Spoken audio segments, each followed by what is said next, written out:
Hello everyone. I'm glad to see you on my channel. The story I'm going to tell you today is pure. It is true that all the bad things that happen in life happen for a reason.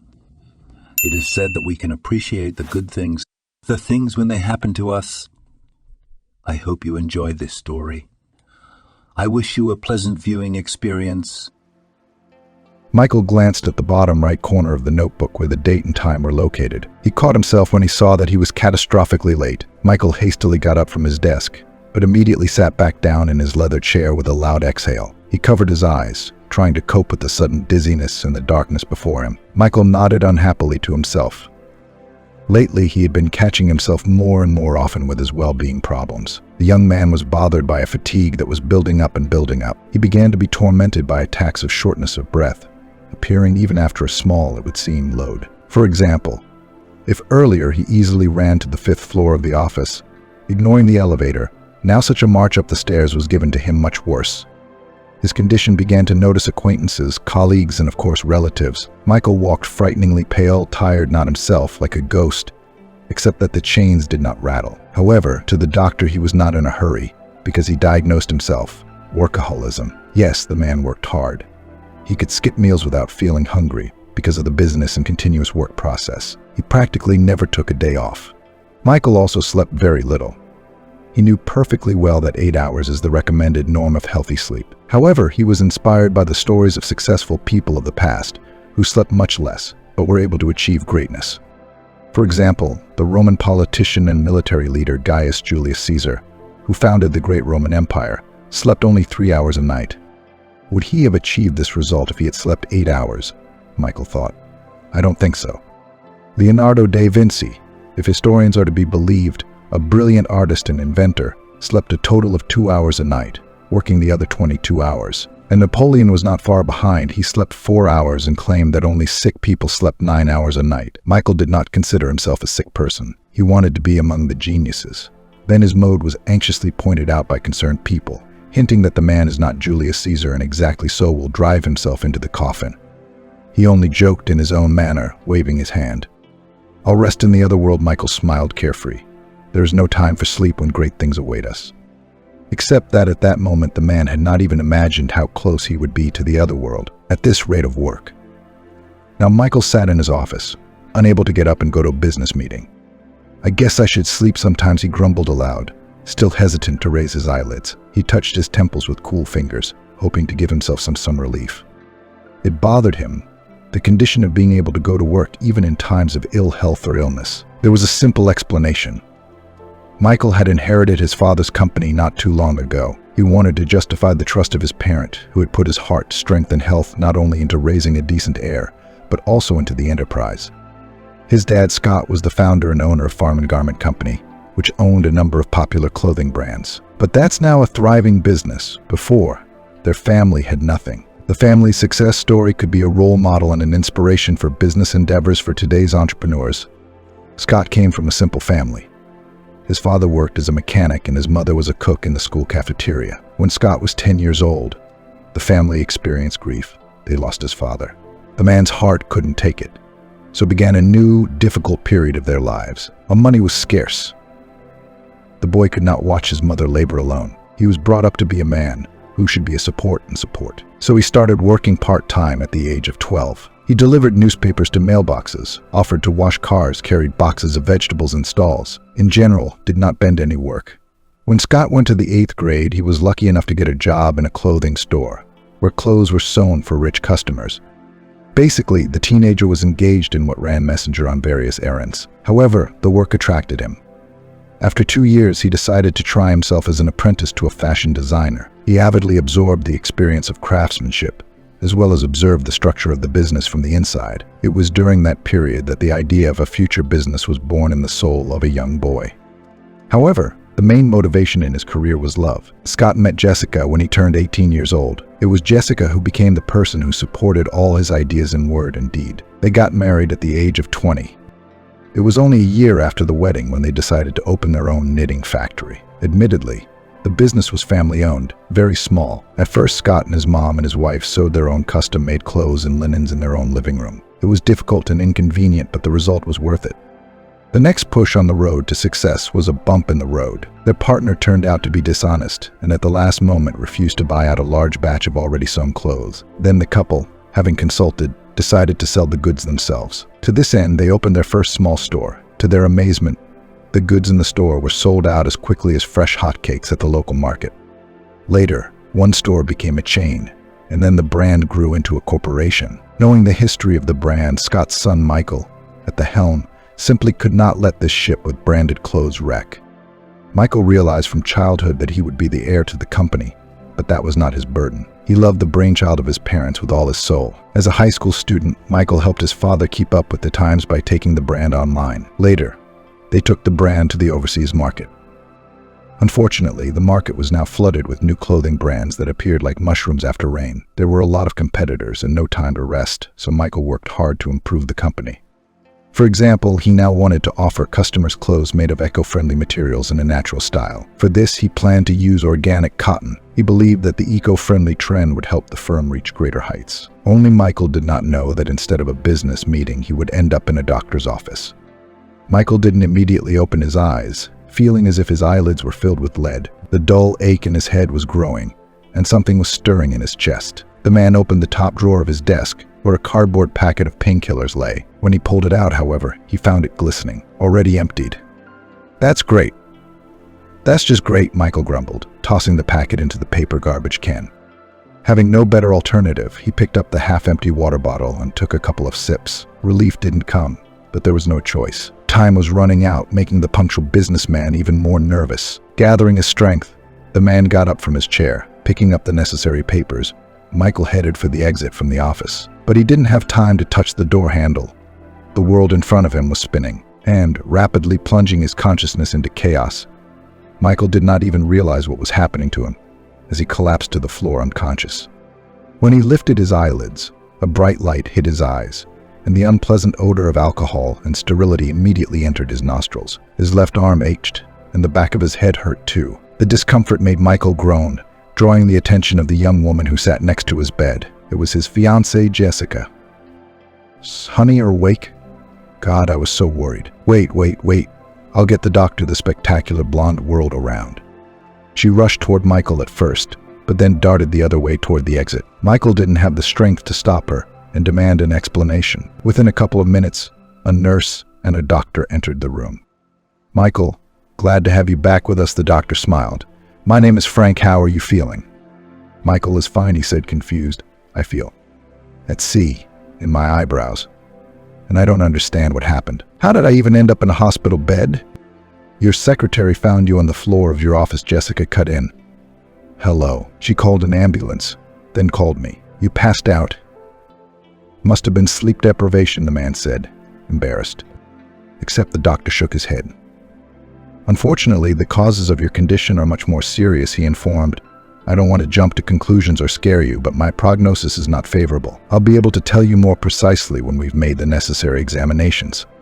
"I don't have time for that," Michael began. Except the doctor interrupted him. "No one has time for doctors," Frank frowned. "Just when do you find it? Sometimes it's too late. I insist on hospitalization and a full examination." Michael looked up at the doctor. He thought of telling him not to make a big deal out of it. Well, he fainted. It's not a big deal. Only when he met the doctor's gaze, Michael felt his seriousness. The doctor was not joking. He was concerned about the patient's condition, his anxiety, albeit a little, but transferred to Michael.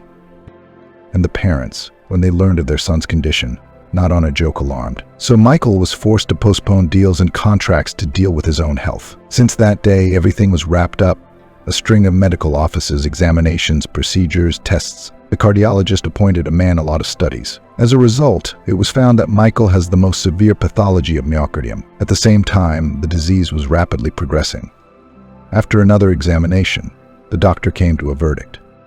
You have cardiomyopathy. It's a dangerous pathology that can be fatal. How did Michael feel when he heard his diagnosis? Nothing. He just didn't believe it. It has to be. There must be some mistake, the man said calmly. The heart disease is fatal. Really? It's not like I'm an old man, some doctor. Michael smiled. He wasn't mad at the doctor. Sure, doctors are human too, they make mistakes. But Michael couldn't be terminally ill. That doesn't make any sense. He's young. He's got his whole life ahead of him. The kid had just inherited his father's company. The new business owner had tons of ideas, energy, and of course, health. He used to. More recently, he'd been hitting the pool and the gym, so he always stayed in shape. Yes, perhaps could not abuse coffee and had a bad habit smoking, but who doesn't sin these days? Except that the doctor looked at the man with pity, like a drowning man, grasping at straws. Unfortunately, there is no mistake. He said, "We don't make such diagnoses unless we're absolutely certain, Michael." The doctor explained calmly and firmly. Okay, Michael nodded hesitantly, but it's treatable. We live in the 21st century. We will soon have robots working instead of people. Surely there are some therapies in Israel, Germany. I have enough money for any kind of treatment. Unfortunately, drug treatment will no longer be effective, said the doctor categorically. Your condition is steadily worsening. Only a heart transplant will help you. In Michael's mind, his words sounded like a judge's gavel hitting the stand. They were the verdict, not the diagnosis. A donor heart, a stranger's heart, that was going to save his life. That's what frightened Michael. He rubbed his face with the palms of his hands with effort, trying to come to his senses. His head ached again, this time from the heavy thoughts that filled it like bees buzzing in a hive. But how? Why? How could this have happened? Michael was astonished. I've always led a healthy lifestyle. All right, I admit it. I smoke. I can have a drink. I have fun on the weekends. Nothing criminal. I've been a friend of sports since I was a kid. Never had any restrictions from doctors. Couldn't you see that before?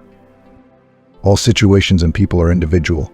Unfortunately, the doctor explained, heart diseases are getting younger every year. Therefore, even young, healthy people like you are not immune to such ailments. In your case, the cause may be heredity. Your grandfather died of the same disease at a relatively young age. But I didn't feel any problems before, Michael said indignantly. It had only recently started. Some diseases are called silent killers, the doctor explained patiently. They don't make themselves known until it's too late. Your disease may have been lurking, but now it's progressing. It could have been triggered by an infection.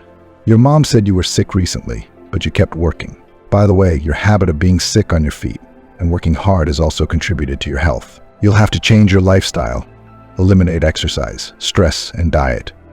Michael shook his head, trying to come to terms with the new reality. At this second, he acutely realized that money is just papers, because having a bank account did not save the man from a terrible diagnosis, and even dependence on the mercy of fate. After all, buying a heart is not like going to the market to buy vegetables. How long will I wait for a donor heart, doctor? Michael was confused. Gradually, I realized that there is not much time left for the motor in his chest. Is there really no other way out?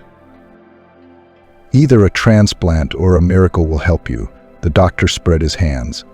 But I'm not a magician. I'm a cardiac surgeon, so I'll help as much as I can. Michael was put on the waiting list, which stretched for many months. It seems like 10 months in a person's life is a drop in the bucket. Not when there's a bomb in your chest, ready to cut your life short at any moment.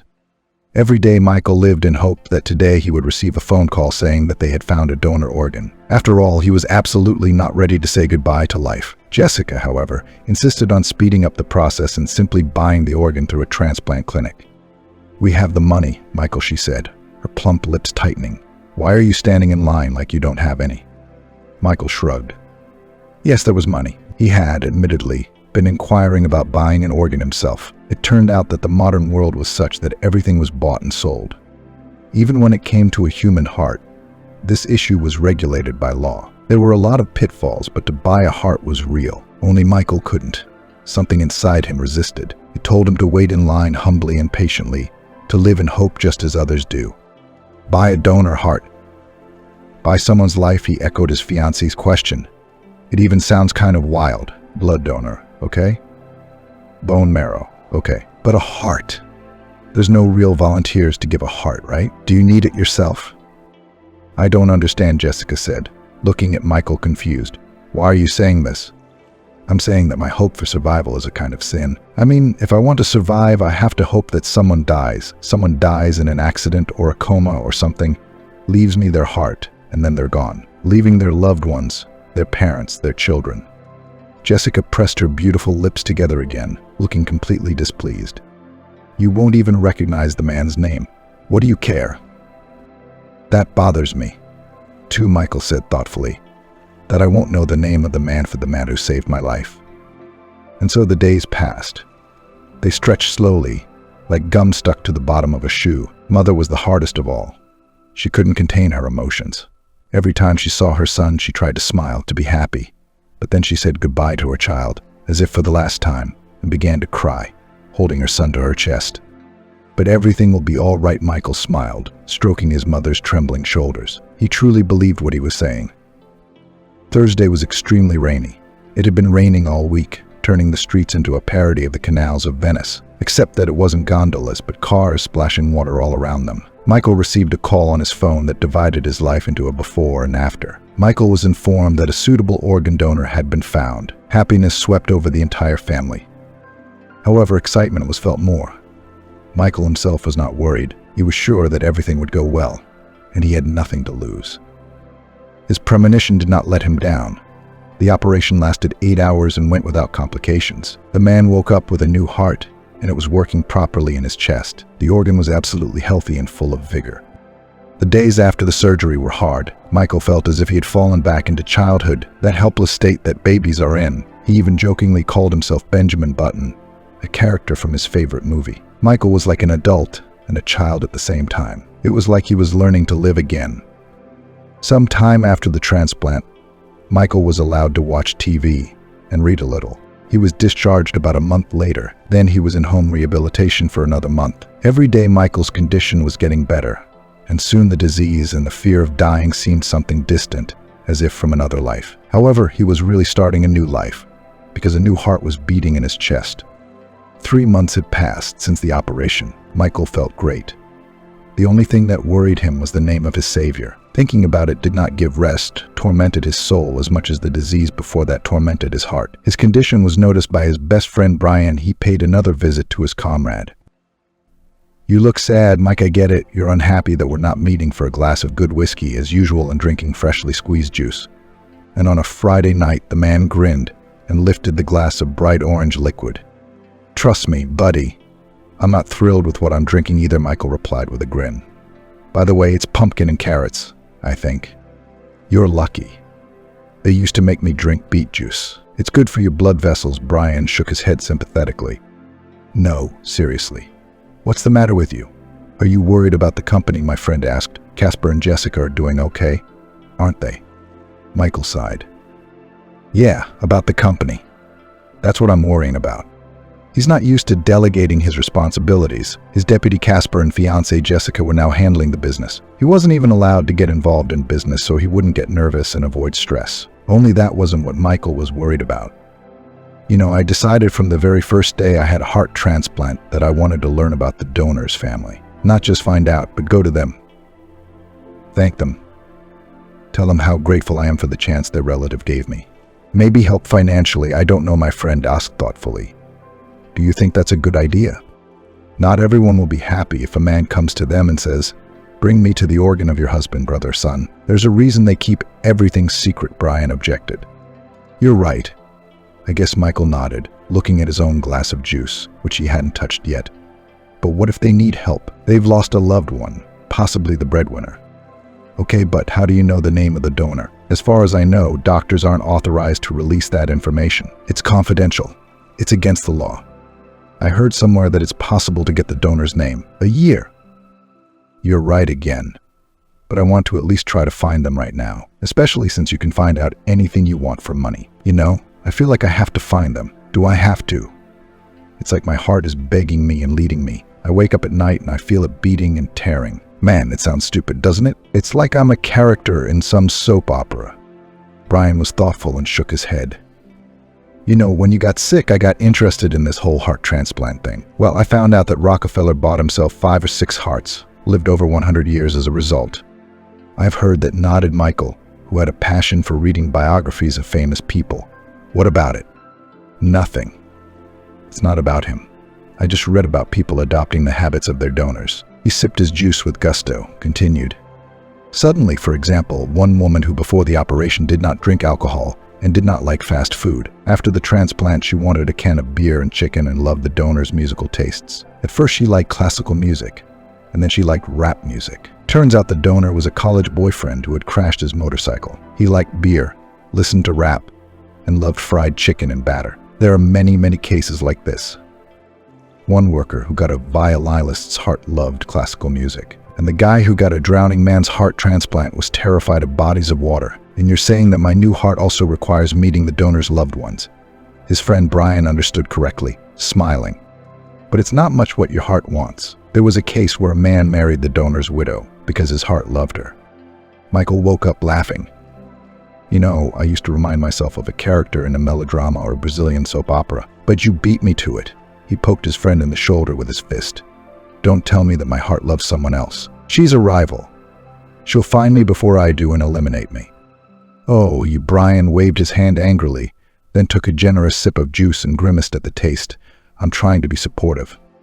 By the way, though Michael chuckled, he listened to his friend's theory. He didn't give up on his idea. Finding the information he needed about the donor wasn't that hard, but it didn't come cheap. After all, Michael had the donor's name. His name was Patrick.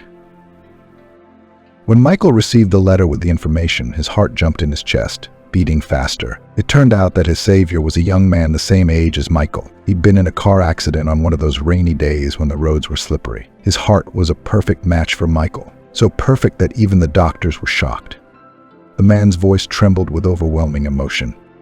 I'm sorry, Patrick, that you died, but thank you anyway, Michael said aloud then. I promise I'll live my life for two.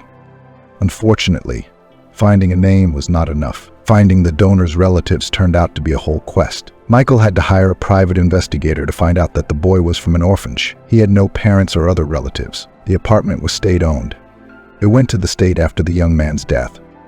But Michael found out that his donor was going to get married, but the wedding did not take place. The groom died a month before the important event, which made the situation even more tragic. Then the guy decided to find out the bride's address. Michael felt he needed to talk to someone. He was too far gone to stop.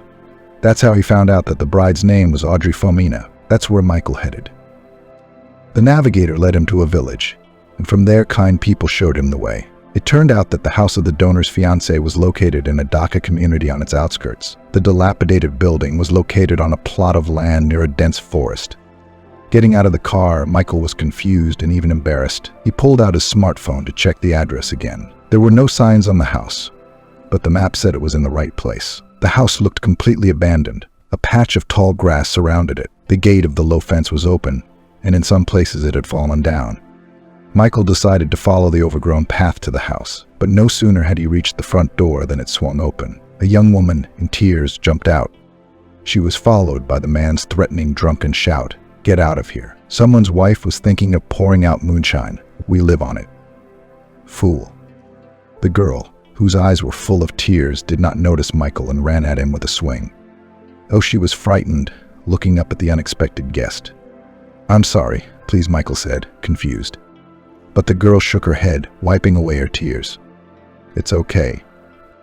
The girl was very beautiful.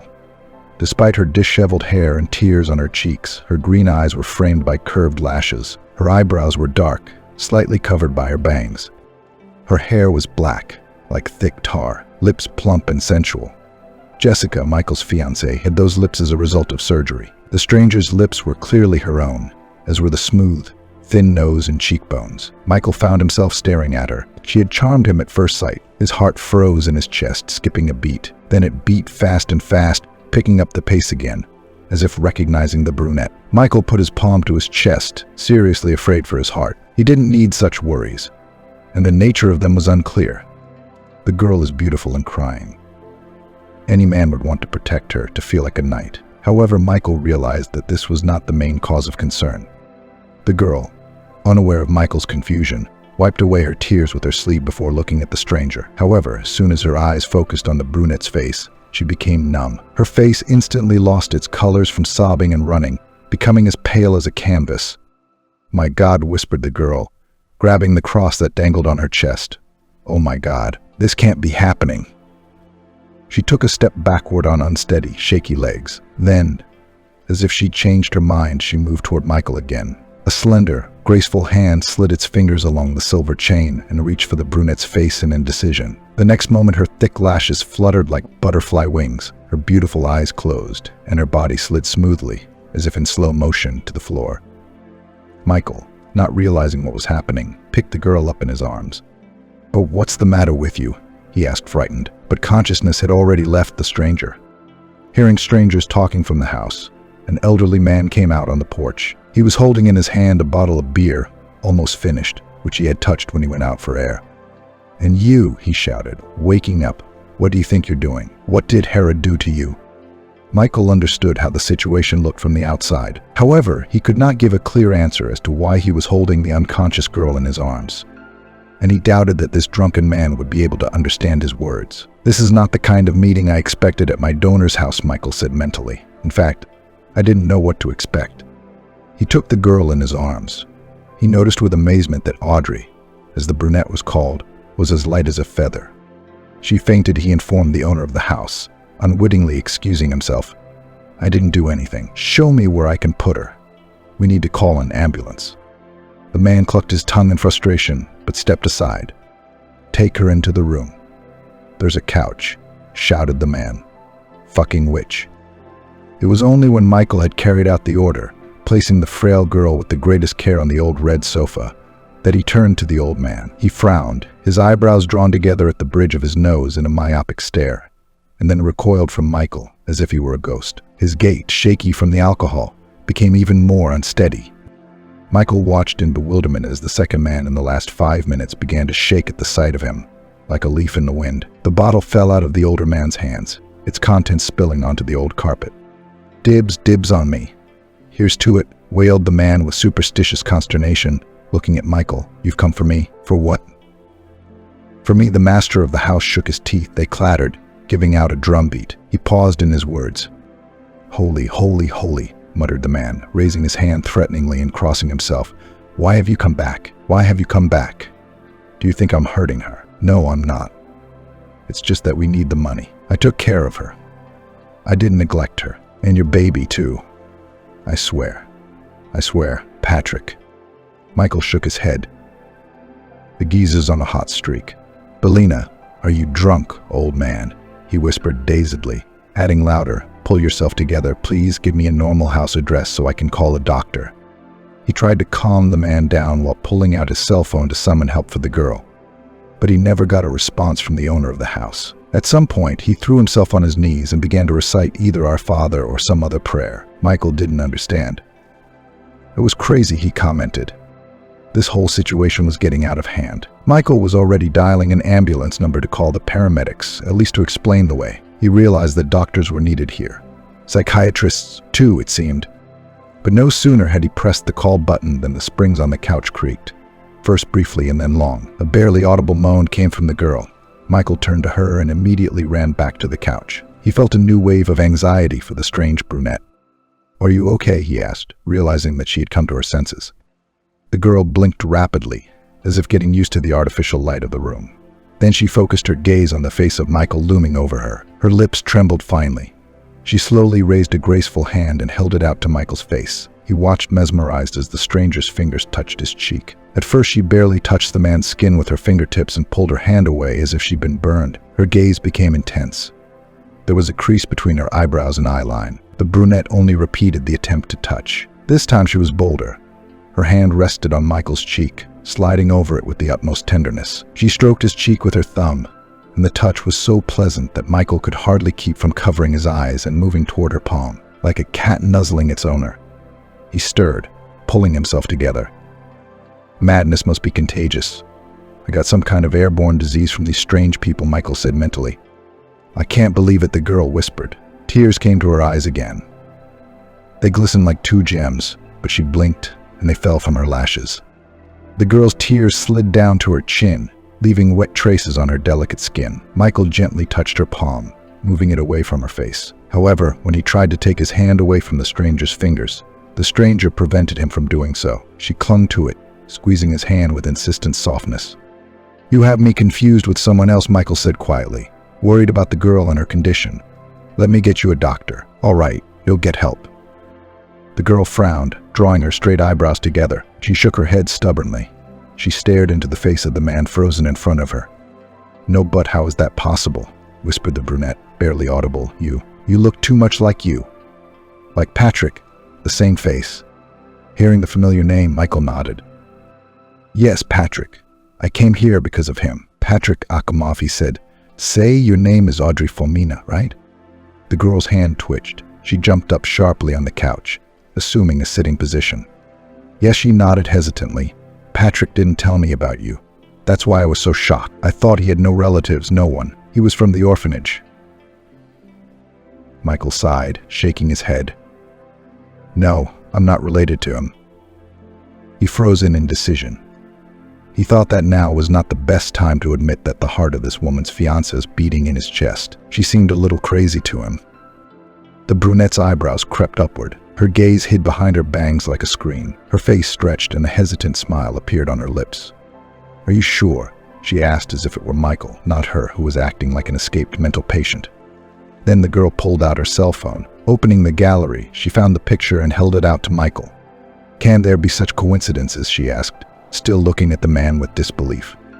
Michael picked up the other man's smartphone and peered into the screen. He was stunned to see a picture of himself. It was his face, but there was someone else in the picture. That someone was hugging Audrey around the waist and smiling broadly. Her dark hair was disheveled. What Michael didn't let himself do, comb it back all the time. His brown eyes were laughing. From behind the guy's back looked out the fingerboard of a guitar in a black case. Without asking for permission, Michael began flipping through the pictures on the other man's phone. There were many pictures of the man with his face on it. How is that possible? Michael muttered, feeling close to insanity himself. He pulled the collar of his shirt away from his throat, trying to swallow the lump. Sweat broke out on his forehead and temples. I thought you were Patrick. The girl admitted quietly, keeping her eyes on him. She pulled her knees up to her and wrapped her arms around them. Now her behavior did not seem strange to Michael. On the contrary, she got over the shock quite quickly, considering the situation. What would he do if he saw a dead relative or loved one quite awake and alive, running off to visit? Surely fainting would have been less likely. What could have happened? I don't know what's going on, Michael said, pulling his eyes away from the photo and looking at Audrey. I'll try to figure it out. Just tell me now, is everything all right? The girl didn't have time to answer. The next second, Michael saw her eyes open wide with horror. She opened her mouth, screaming loudly and anxiously somewhere behind his back. No, don't. Stop. Michael wanted to turn around to see what was the danger, what had frightened Audrey so much, but he didn't have time. The next moment, something heavy came down on his head. The man felt a sharp, dull pain, and then everything in front of his eyes began to darken. He could still see Audrey's face as she slowly cried. Then it was pitch black. When Michael opened his eyes, he groaned, not from pain or discomfort, but from frustration. Am I back in the hospital? He muttered, looking at the walls of the room. This is getting to be a bad habit. I'll have to get myself a private room, since I'm a regular guest here. He got up from the bed, feeling the bandages on his head, and touched the bandages with his fingers, but it didn't hurt. Michael remembered being in the strange house, and then he felt the impact. He remembered the old man, too. Surely that old Pinchuk had decided not to wait for the help of God, to whom he desperately called to deal with the evil in his own way. If the ghoul came out of the grave, he should organize a trip back. Michael didn't even know whether to condemn the strange old man. After all, he too had met a ghost, although he would have preferred to be doused with holy water or salt, pelted. To begin with, they immediately began pummeling him with a club or whatever it was that hit him.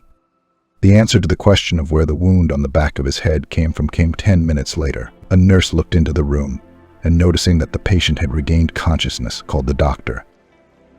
You were hit on the head with a bottle, he explained. It's a good thing it was empty, and not a bat, so you got away with bruises and a mild concussion. But given your personality, such an emotional upheaval can take a toll on your health. I want to support you in the hospital and monitor your condition. Michael only sighed heavily. He did not argue with the doctor. What happened to the girl Audrey and that man? He asked the doctor. The girl called an ambulance. They sent the man to the station. I don't know what happened next, the doctor replied. They are probably waiting for you to testify. The police did come to the room, demanding from Michael an explanation. However, the guy did not press charges against the drunken old man. He decided that he would first deal with everything that had happened himself.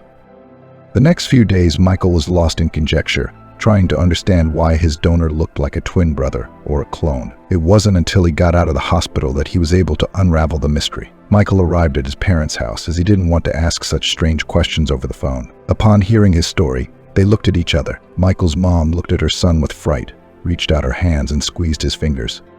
"We have something important to tell you," the woman began. I had hoped we would never bring it up again. But fate had decided otherwise. Michael frowned as he looked at his parents. He was ready to hear that he had a twin brother, but his parents' story came as a shock. "I don't know who that man was," Mom said. Addressing him as Patrick, however, "I can't claim that you don't have a brother." "What do you mean?" Michael asked. "I don't understand." Mom squeezed his fingers tighter, looked away, looked toward her husband's face for support and the right words. Scott, however, sat stone-faced and expressionless. It seemed that the man had gone deep into his thoughts and was not with them now. "Remember when you needed a blood donor? No one from our family came up," the woman asked softly, and after waiting for her son's nod, continued. "The thing is, we're not related to you by blood, Michael. But before I tell you everything, I want you to know, I've always thought of you as my son, my own, my favorite, my only son. There's never been a second that I thought otherwise. In fact, Michael, I thought you were sent from above. You were our salvation and our gift. Do you understand?" No, Michael didn't understand. He really didn't understand anything his mother was saying. He saw her face, decorated with a web of wrinkles, which did not spoil the appearance of this noble woman, filled with sadness. He saw the tears glistening in her light blue eyes, ready to burst out. "But didn't you say that my illness is an inheritance from my grandfather?" he asked. "The doctor said it could be one of the causes, but that's just a coincidence, sweetheart," his mother explained gently. "Go on, please." "Okay," he asked, feeling his throat tighten with excitement. He was thirsty, but he dared not take his palm from his mother's hand. "When your father and I met, we were young. I got pregnant almost as soon as we met. Of course, keeping the baby was out of the question. We had nothing. We ate empty pasta, we didn't even have butter. Though we took care of his mom, she was very ill at times. We lived in an old apartment, worked in it. All we had was a dream in youth." Scott was taking the first steps towards the success he so desired. However, when I admitted that I was expecting a child, he decided not to chase a phantom dream, but to stay. He said he'd get married, take care of me and the baby. I mentioned that he would get a regular job with a stable schedule, started looking for a place. Only I could see how longingly he looked at the things we were going to create. That's when I decided I wasn't ready to do that to the man I loved, and our destiny not ready to take away what Scott breathed, and not ready to stop, barely a mother. "Did you get rid of the baby?" Michael asked bluntly, seeing that his mother was having trouble finishing the story out loud. He figured out that he himself had been born when his parents were in their 30s, so he couldn't have been that child, but neither could Patrick, so there were still questions. His mother nodded, corrected a strand of gray hair poking out from behind her ear, and lowered her palm to her son's fingers again. This decision, however, was fatal. There was no money for abortion in good clinics. I won't mention the details, I was barely saved at that time. Since then, the health problems began, admitted his mother, looking at the floor. When we got married, then we were successful and seemed to have forgotten about that incident. We started thinking about the baby again. Now we could give our baby boy everything. He would be long awaited and live a life of wealth and love. I reassured myself, saying that I had done everything right. But after that incident, I couldn't get pregnant for a long time. When we were completely desperate, I finally saw the cherished 2 stripes on the test. The woman smiled sadly, wistfully. She looked toward the kitchen sink, except that she saw no faucet, no sponge, no cup of morning coffee in front of her. She was looking deep into her past. The happiness didn't last long. I had a miscarriage. Then there were 2 more attempts, both ending the same way. The 3rd miscarriage was especially hard. The term was already long enough. I thought I was going to go crazy. I thought it was my punishment. The psychologist said I was making things worse for myself. I don't let myself bear a child in peace, because I am tormented by remorse and guilt because of the first baby I didn't let come into the world. Doctors said it was a complication of a failed abortion. Whatever the reason, the fact remained, we couldn't have children. "So you decided to take a baby from the orphanage," Michael guessed, trying to put the puzzle together on his own. "You took me, not knowing that I had a brother. Maybe we were separated." The mother shook her head, surprising her son. "We didn't adopt you from the orphanage, Michael. I told you that I truly believed you were sent to me from above as an attempt at redemption. At one point, I even believed you were my unborn son. It was silly and ridiculous. But at that time in my life, I was in such an abyss of despair that the thought saved me." The mother was silent for a while, bringing the memories back in order to share them. Michael was silent this time, too, finally confused and wanting to just know the truth. "As I said, my 3rd miscarriage was late term. Before that, I had been going to church constantly, praying for forgiveness, praying to carry at least one child. One winter day, when I came to church, it was already dusk. As soon as I entered the church, I was terrified. A shadow passed from the side of me and rushed toward the gate of the church. It was a strange woman, poorly dressed. She pushed my shoulder to the side, hiding her face, and squeezed her way to the exit. The stranger clutched something to her chest and ran away without looking back. I looked over to where she was running from. There were Christmas decorations left behind the fence. People were bringing cookies, candy, fruit, leaving donations. I figured it was a poor woman who wanted to take something for herself. She was probably hungry, but I didn't pay much attention to it. Went up to the church, put out candles, then headed toward the parking lot behind the church fence. It was very cold outside. The frost was getting worse. There wasn't a soul around. And then I heard a strange sound. I was frightened. It was dark, but out of curiosity, I decided to approach the source of the noise. My mother frowned, remembering that moment. I couldn't see anything at first. It was dark. There was white snow piled up all around, making the view a bit cloudy. I felt sick to my stomach, and my lower abdomen was starting to ache. I looked at the figures they had put up for the parishioners in honor of Christmas. It was the famous scene in the stable when Jesus was born. Hannah and Sean were bent over a small baby. A donkey, a sheep, and a cow were sprawled around. I looked at Hannah, remembering the woman who cleaned the place. I felt sorry for her and for all the people who come to the church hoping for help. I pulled a few bills out of my wallet and decided to put them in with the other donations. Only when I bent down did I gasp in fright. There was something swarming in there. Glancing at the nursery, the pet feeder, I stumbled over. There was a real live baby lying there. The mother stammered. The woman's lips trembled. She moved them as if to whisper something before repeating it aloud. There lay the child. He was already frozen because he had managed to wriggle out of his diaper and blanket. I stared at him in mute shock, hesitant to pick him up. I looked around, realizing that the baby must have a mother, but there was no one. Then I grabbed the baby, wrapped him up, opened my jacket and pressed on my chest, covering him from the cold. The baby started making sounds, touching me with his little hands, and I quickly ran back to the church. I flew up the steps in seconds, but when I touched the doorknob, I didn't open the door. Michael saw his mom's hands begin to tremble. He squeezed them himself, hoping to calm her down. Tears were streaming down her face. Scott, who until then had been standing by the window, looking up at the sky, turned to his wife. He took a step toward the table where his wife and son were sitting. The husband lowered himself next to the woman.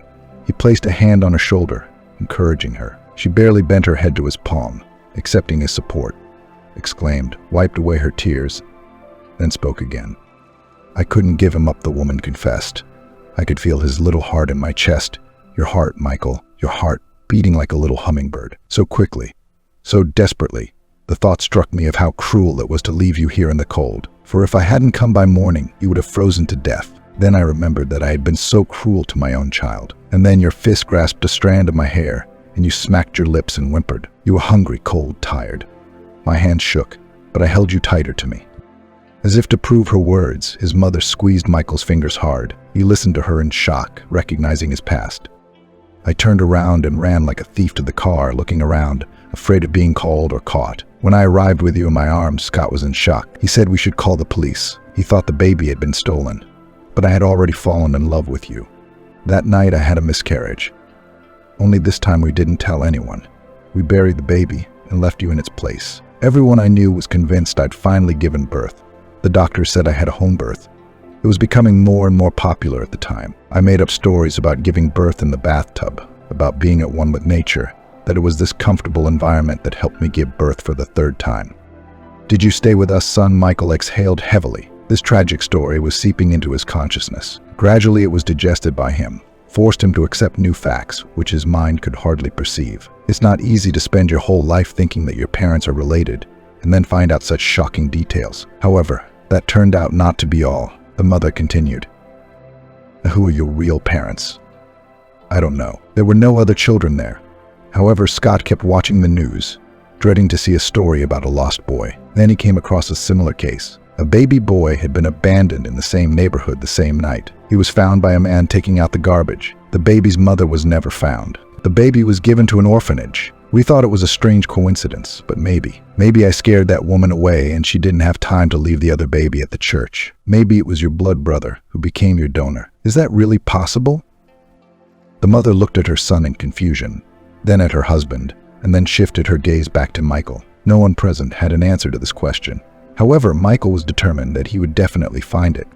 Sometime later, Michael again hired a private investigator, the same one who had helped him find Audrey's brother's fiancée. A week later, Aidan, a private investigator, arrived with news.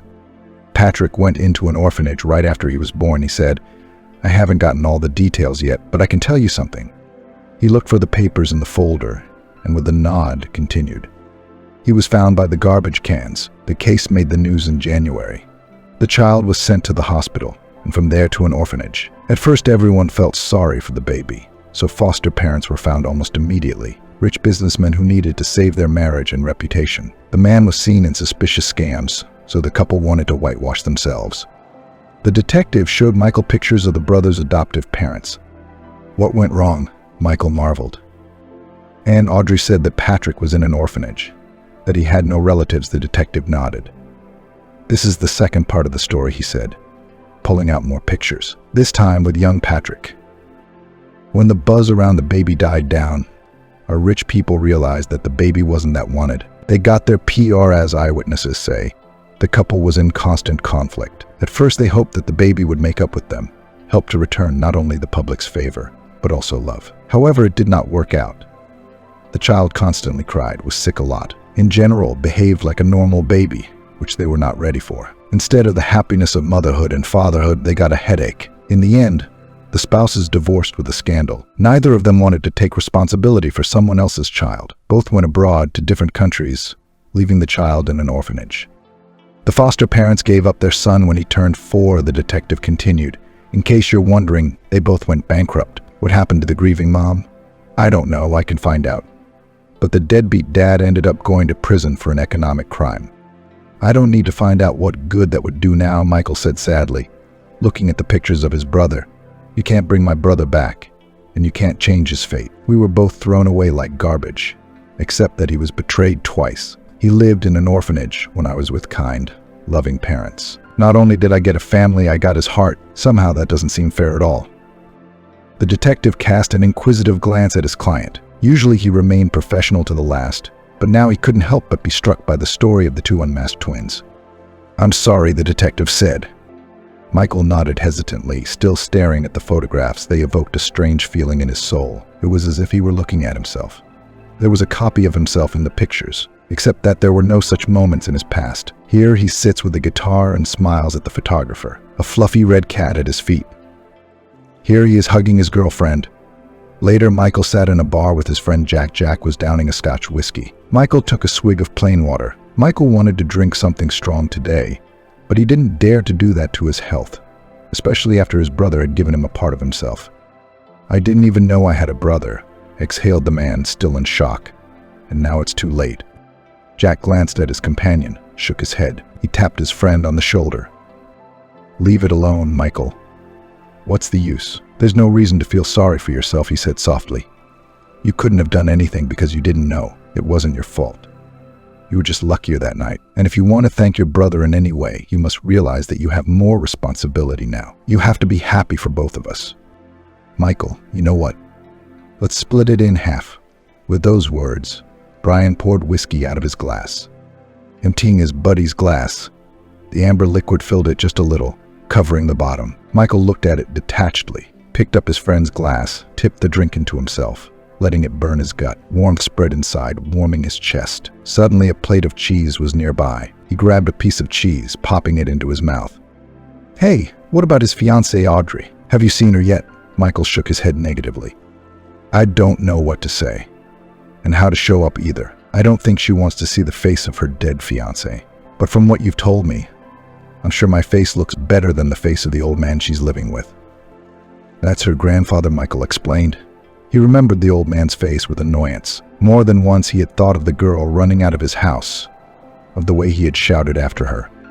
"I want to help her with money," or something, he admitted.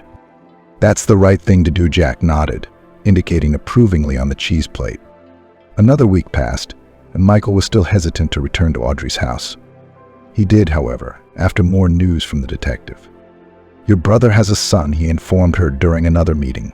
Audrey had given birth to a child 6 months after Patrick's death. They were not officially married. The information passed us by. and then there is no exact certainty that it is his child. But the painful one was born now.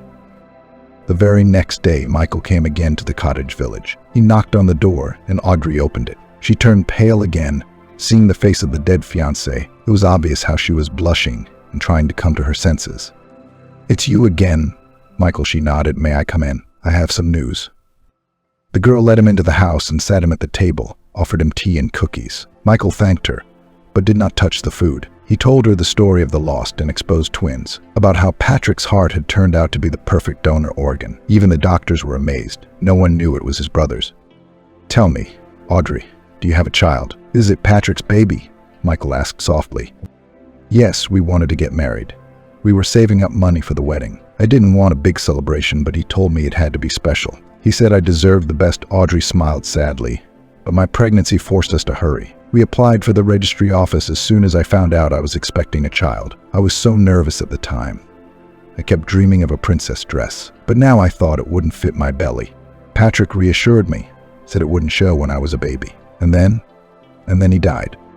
"Yes, then he died," Audrey nodded. "It made me feel so bad. Nervous breakdowns, exhaustion. The doctors fought so hard to get me to pull myself together, but I couldn't. I got depressed. Felt like I was in quicksand. It was dragging me down. I gave birth to Wyatt, our son, prematurely because of me. The baby has a lot of health problems. My son is in the hospital now," Audrey said. "I have to be with him, but bills have to be paid, so I'm working. I was hoping to sell Patrick's apartment and pay for my son's treatment, except I'm nobody on his paperwork, so they kicked me out. Now I live here with my grandfather. I don't think he's as bad as you think he is. He just drinks a lot, makes moonshine for himself and the neighbors to sell." The girl averted her eyes, hiding her true feelings in them. His heart clenched in Michael's chest. He sincerely empathized with Audrey's grief. "You don't worry about your son," he said firmly. "I'm taking care of him, and the brothers could not. But my nephew can. You don't owe us anything." "Oh, my brother." I do. The woman shook her head and looked away. "There's not enough money to pay that debt," Michael said flatly. And he kept his promise. And he took custody of Audrey and her baby. Little Wyatt was placed in an excellent private clinic, and he recovered quickly. After another month, Michael found Audrey a good place to live. A 2-bedroom apartment in the center with a spacious kitchen and a beautiful children's room. When Audrey first entered the apartment and saw the blue and white wallpaper with painted lighthouses, between which swam charming whales, she could not hold back tears. The young woman turned to Michael, hugged him tightly, and said, "Thank you, I am so grateful to you." Michael smiled, holding the petite brunette tightly to him. They had grown very close over the past few months. They had long since switched to you. Michael could feel Audrey taking up more and more space in his heart, except that his own feelings made him uneasy. Sometimes he thought about Valentina's words and wondered if they were his emotions or left over from the previous owner of his heart. Whatever the answer was, Michael hesitated to look for it. He couldn't do that to Jessica. She had dreamed of marrying him, talking more and more often about the registry office. Now she was pulling her own company, while the groom was in rehab. Michael was very grateful to Jessica, although he realized that there was very little love in his feelings at all. He appreciated her, but more and more as a friend. While in Audrey he found a kindred spirit. The young girl was interesting, well-read. They could walk for hours, discussing books, news, movies, talking about plans for the future. Audrey listened with interest about the man's company, even offered some good ideas. They both loved old black and white movies and world history. They argued passionately on various topics, discussing famous people. Audrey always said what she thought without trying to be liked. He appreciated her for her sincerity. When Michael learned that Audrey had a college degree, but worked in a fish cannery, he offered her the best secretary position in his company. "My secretary has to go on maternity leave in a month and a half," he said. "You can take her place, but you'd better come out now, so she can teach you everything. And then, when we've thought about what department to put you in, what do you think?" "And I think I'll take any job that doesn't smell like sprats." Audrey laughed then. Her laughter rang out like a silver bell, echoing in Michael's chest. And so they decided. Audrey became an official employee of the company. One day Michael decided to visit the girl, to see how she was doing in her new position, and to check the situation at the workplace. He intended in the near future to regain the reins of the company. After a complicated surgery, then the story with his twin brother had knocked him out, but he was already recovering. That afternoon, when he arrived at the office for work, he found no one there. Neither Jessica nor Casper's deputy was there. Calling Audrey, he found out that the girl had been sent on an errand. Michael walked to his office, feeling good. He liked to work after all. Of course, now he wouldn't work like an eternal laborer. However, Michael's fingertips were twitching with the desire to get down to business. Michael had acquired many new ideas during his absence that he wanted to implement. He walked around the office, fed the fish in the aquarium, then went to his desk. He didn't find his belongings, but he wasn't embarrassed. If Jessica occupied his office, she could organize everything to her liking. The man picked up the file folder and studied it with interest. However, the contents surprised him. According to the papers, Michael's company was once again offered to buy. For a long time, the firms had been competitors. Takeover offers began to come in about 10 years ago. The amount was steadily increasing. Of course, both Scott and his son Michael ignored these offers, except that Jessica and Casper didn't seem to agree with them. There was a sudden sound outside the door, and Michael's hands trembled, and he dropped the papers in surprise. The papers scattered in a fan under the desk. Damn innovations! Michael bent down and began to pick them up. As soon as he was under the desk, the office door swung open. Jessica and Casper walked in. Michael recognized their cheerful voices. He wanted to come out of hiding right away to figure out the origin of the strange documents about the purchase and sale of the company. Except that when he heard his fiancée's words, he froze and fell silent. Close the door, Jessica said with a giggle. Because of this new secretary. I'm terrified of that fool, my fiance's girlfriend. Sometimes I think that he put her there on purpose to keep an eye on us. Come on, Michael's as gullible as a house cat. He can't see beyond his own nose. Otherwise he would have realized that the company and his fiancée were being stolen from him, Casper replied. Jessica giggled again. Despite his dismissive tone, Casper closed the door to the office. Come here, he playfully muttered. There were sounds that were hard to confuse with anything else. The lovers were kissing right in Michael's office. Slowly but surely, a rage flared in the man's chest. Still sitting under the desk, he clutched the papers in his hands. How are your wedding preparations going, by the way, Casper asked, pulling away from the woman kissing him. Keep in mind, Jessica, if you do not become his lawfully wedded wife, nothing will happen. I have him in my arms, so everything will be fine. We didn't apply because he was sick. Then there was some stupid Brazilian drama with his twin brother. I think a rush would have been suspicious. He was too upset, Jessica grudgingly admitted. It's all in the past, though. I think they'll take him to the registry office in a couple of weeks. We'll be married. And I'll be able to take half of his property, in addition to the company. You're wicked, Casper said with admiration. I love you. No, I'm not mean. And I earned it all, Jessica said. Actually, I took care of him while he was sick with his heart. Although, if he died then, it would have been less of a problem. I'd have played the inconsolable widow, and his old folks would have kept me company. They could have made a baby with you, and they'd be told it was their grandchild. The lovers laughed again. The temptation to appear in front of the mean people and see the fright and shock on their faces was great, but Michael decided that revenge should be served cold. He picked up his phone and texted Audrey. Audrey, get Jessica and Casper out of my office. They need to get off the floor now. Thankfully, Audrey didn't bother to demand an explanation. Girl, she was understanding and apparently determined, because within a couple minutes the man heard the sound of the fire alarm. The sensor in the room went off, flooding the room with water. Jessica shrieked, Casper cursed. They jumped up from the couch, discussing on the fly what could have happened. Michael waited until the couple left the office and ran downstairs to find out from the guards what had happened. Then he climbed out from behind his desk and rushed out of the office. In the doorway, he bumped into Audrey. She was in soaked clothes, green eyes wide open. Michael, she exclaimed, wiping the water off her face. I didn't know what to do. Bringing up the lighter and giving it a check was the first thing I thought of. Despite his anger, Michael suddenly laughed. The sight of a drenched Audrey made him relax. The idea of just knocking on the door and calling them somewhere didn't occur to you, he grinned. Audrey looked at him in surprise, as if wondering how she hadn't thought of it. No, she said, embarrassed, but she exclaimed immediately. But it was spectacular, wasn't it? And the fire department finally turned off the alarm. The guards must have realized there was no fire, and the sprinkler system had failed.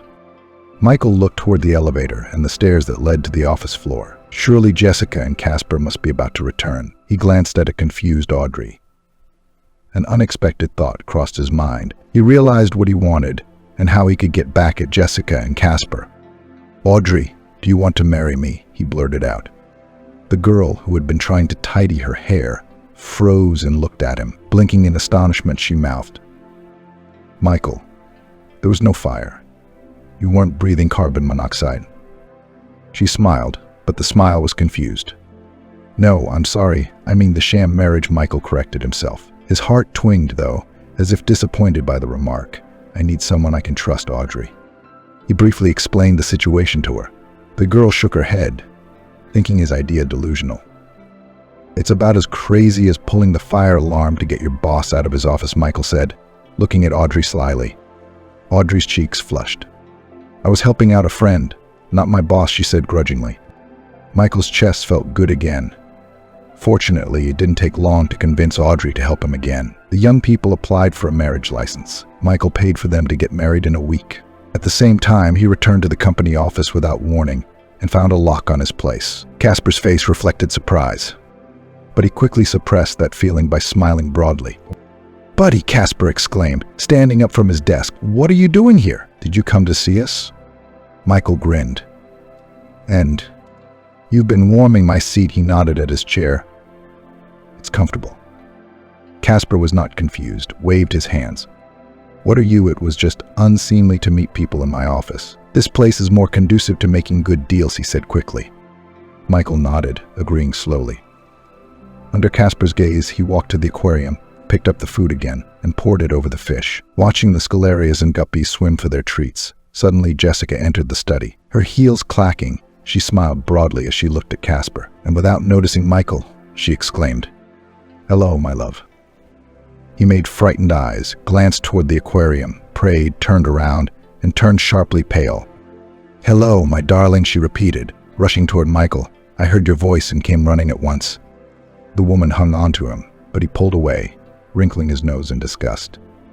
Jessica, leave this circus, please. I've come to you with news, he said, shaking the rest of the fish food off his palm and sending the crumbs into the water. Jessica shifted from foot to foot in confusion. I heard a rumor that the company my father built from the ground up is being sold, Michael said icily. There was an oppressive silence in the office. Casper was the first to break the stupor, sighing theatrically. And you believed these rumors? Surely the competitors are spreading them to sink us. Don't tell me you came running here because of a ridiculous rumor. Relax, your company is in good hands. You're right. It is in good hands, Michael nodded. Casper wanted to answer something, but another character appeared on the stage, Audrey. She rushed in like a small whirlwind. Everyone looked at the young, pretty woman. Michael involuntarily admired, thinking, what a beauty Audrey is. The grief was gradually letting go of the woman. She smiled more and more often, was able to spend a lot of time with her son. She knew that he was well taken care of. Hope in her soul and Michael's care allowed this flower to bloom again and open its delicate petals. Green eyes the color of malachite shone with delight. There was a beautiful pink blush on her cheeks and a smile on her lips. Finding Michael's gaze, the brunette smiled even wider. Michael, she exclaimed, I just got a call from the hospital. I can take Wyatt home. He's fine. He's going to be fine now. That's wonderful news, he exclaimed in response, scooping her up in his arms. Audrey laughed, wrapping her arms around his neck. Tears glistened in the corners of her eyes, this time from happiness. Not everyone, however, shared the couple's jubilation. Laura blushed, and then covered with white spots. What is this? Get away, we're talking here, she shouted unpleasantly, turning to Audrey. What do you think you're doing? Why are you hanging onto someone else's fiancé? Michael, that's not normal. You shouldn't talk to her like that, Michael advised, taking his time to let Audrey go. His hand was holding her waist, which didn't escape Jessica's gaze. Why is that? Because you took pity on her and took her in like a puppy. A puppy, Jessica snickered. Only she's still a secretary, the lowest link in the chain of this company. I'm sick of your philanthropy. I'm sick of your charity work. Michael couldn't contain his smile, which infuriated Jessica even more. His next words shocked both lovers. You're talking to my legal spouse, Jessica, Audrey Michael, he informed her. The big news had the effect of a bomb going off. Jessica retreated 2 steps and almost stumbled on her heels. What the hell are you talking about? She exhaled convulsively. It's not nonsense. We got married. Audrey owns the company as much as I do. What about you? I've decided that I just can't do anything bad to you, Jessica, because you've done so much for me. I don't want you to tie your life to a man you don't love for the sake of some money. He curled his lips and shook his head. What are you talking about, Jessica? He asked, clenching his fists. You're in love with Casper. He nodded toward Frank. What's more, you guys are worth each other.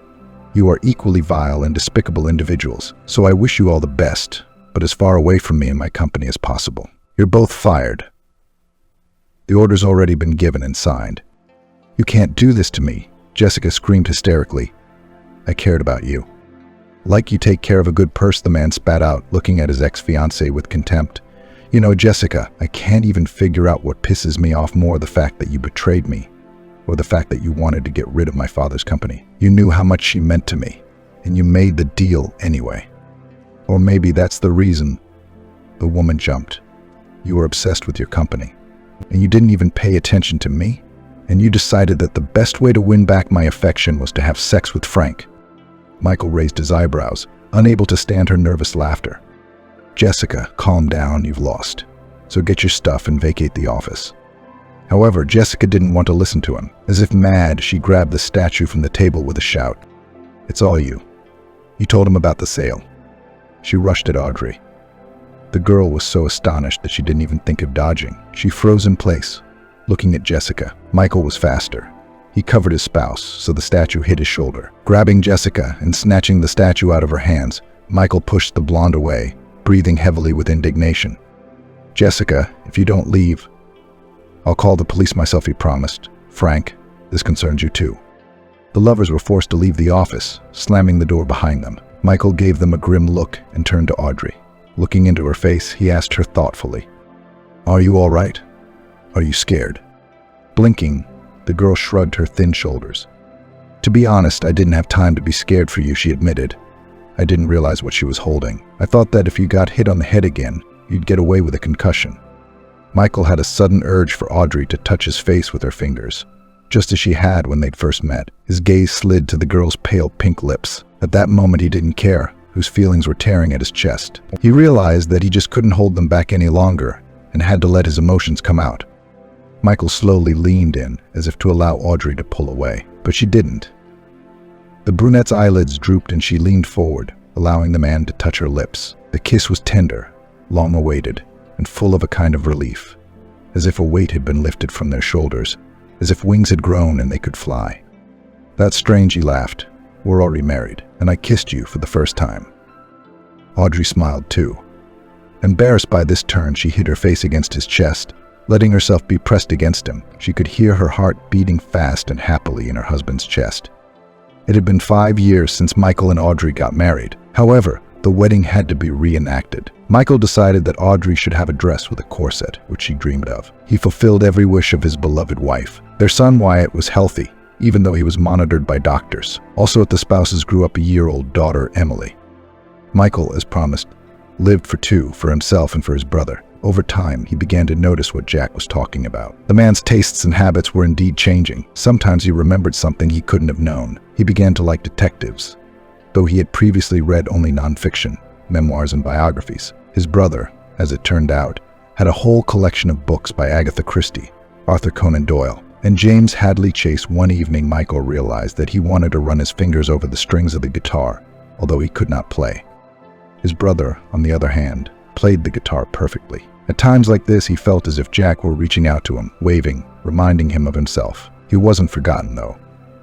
The doctors, who said that Michael would live with a new heart for 12 to 15 years, were no longer so sure. This organ was so suitable that the prognosis became surprisingly optimistic, even fantastic. It was simply a miracle. Of course, Michael had always felt that life had been unfair to his sibling, except that he couldn't fix it.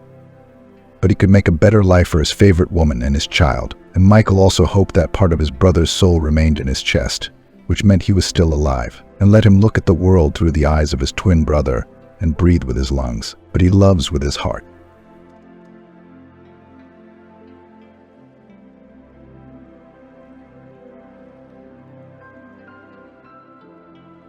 Andrew opened a cold can of beer, lounged on the bench, and took a sip. Life is good. He only had to go to work tomorrow. He worked as a picker in a huge hypermarket 2 days later, 12 hours a shift. The work was not easy, but he managed it and even regularly received bonuses for exceeding the plan. He completed bags for couriers of the delivery department and separately for the magician Zoe. What was distinctive about Andrew was his weakness for the female sex. He does not become attached to anyone for a long time. He changed women like gloves. Less than 6 months had passed since he had taken over the entire female staff of the hypermarket, and there were rumors that he had even encroached on the Holy of Holies, the accounting department, for which he was beaten by the men. They said that even beating him was disgusting.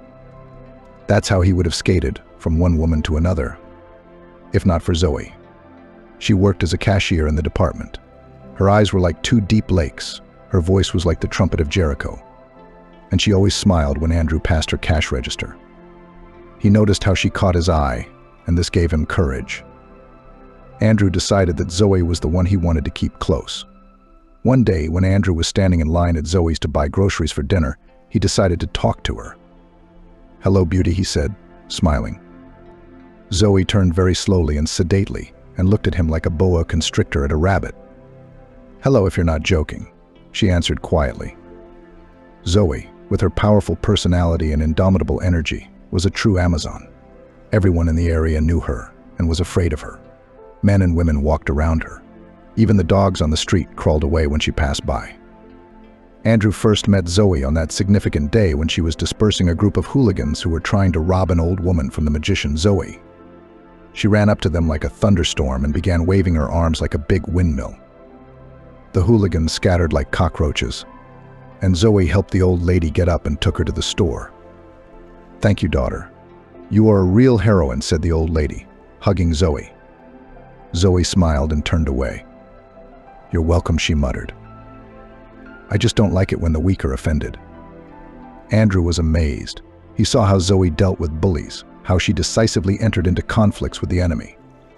She was not just a beautiful woman with deep eyes. She was strong as thunder, and her presence filled everything around her. He decided to meet her. "Hello," Andrew said, approaching Zoe.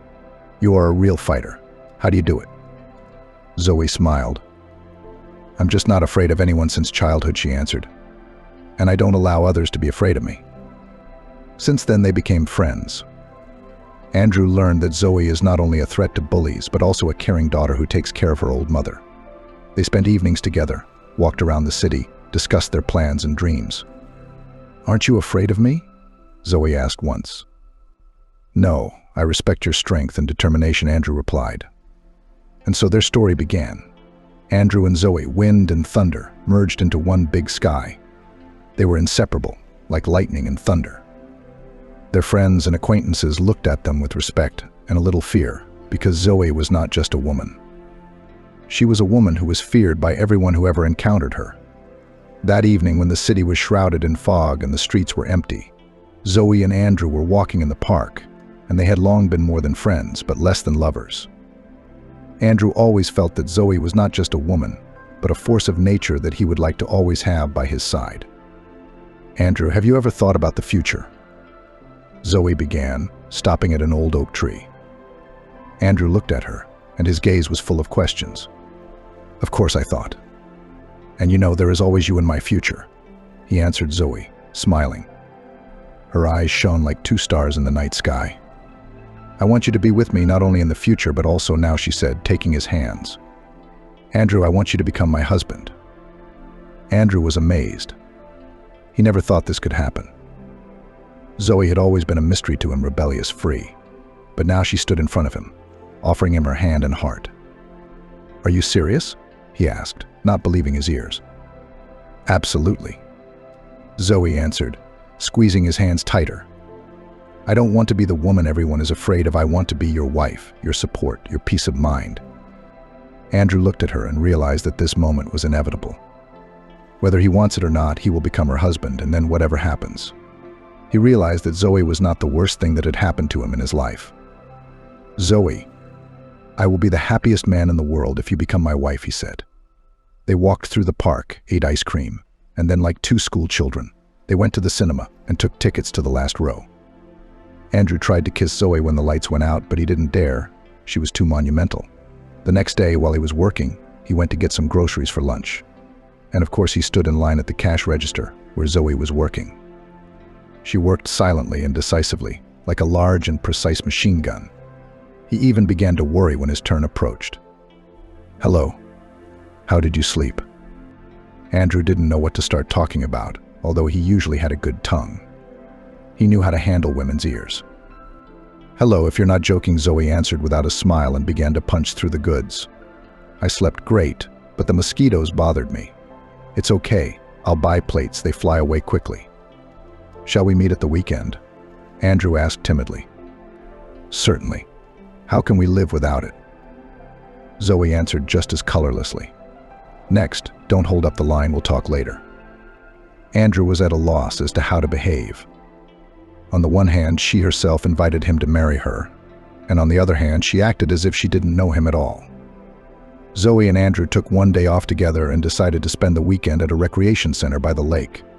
Andrew took his old SUV and Zoe packed a tent, sleeping bags and food. They set off, giggling and weaving their car along the road like two teenagers who stole their dad's car and just ran away from school. At the recreation center, they pitched a tent near the shore of the lake. Moreover, the tent pegs were installed by Zoe. She tied the tent to them. Andrew put down the sleeping bags. In the evening, the two of them sat by the fire, hugged, and looking at the stars. Andrew told Zoe about his adventures, and Zoe listened to him, smiling. At night, they could not sleep for a long time because mosquitoes were pestering them.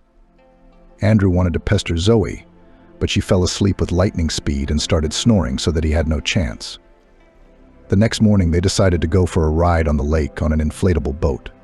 "Andrew, this boat was inherited from my father. He often fished on it." Zoe was delighted with the idea, and the two of them got into the boat and set sail.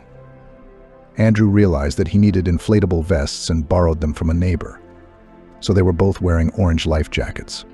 The lake was calm, there was no wind, and they swam, enjoying the silence and beauty of nature. Suddenly, Zoe felt that the boat began to sink.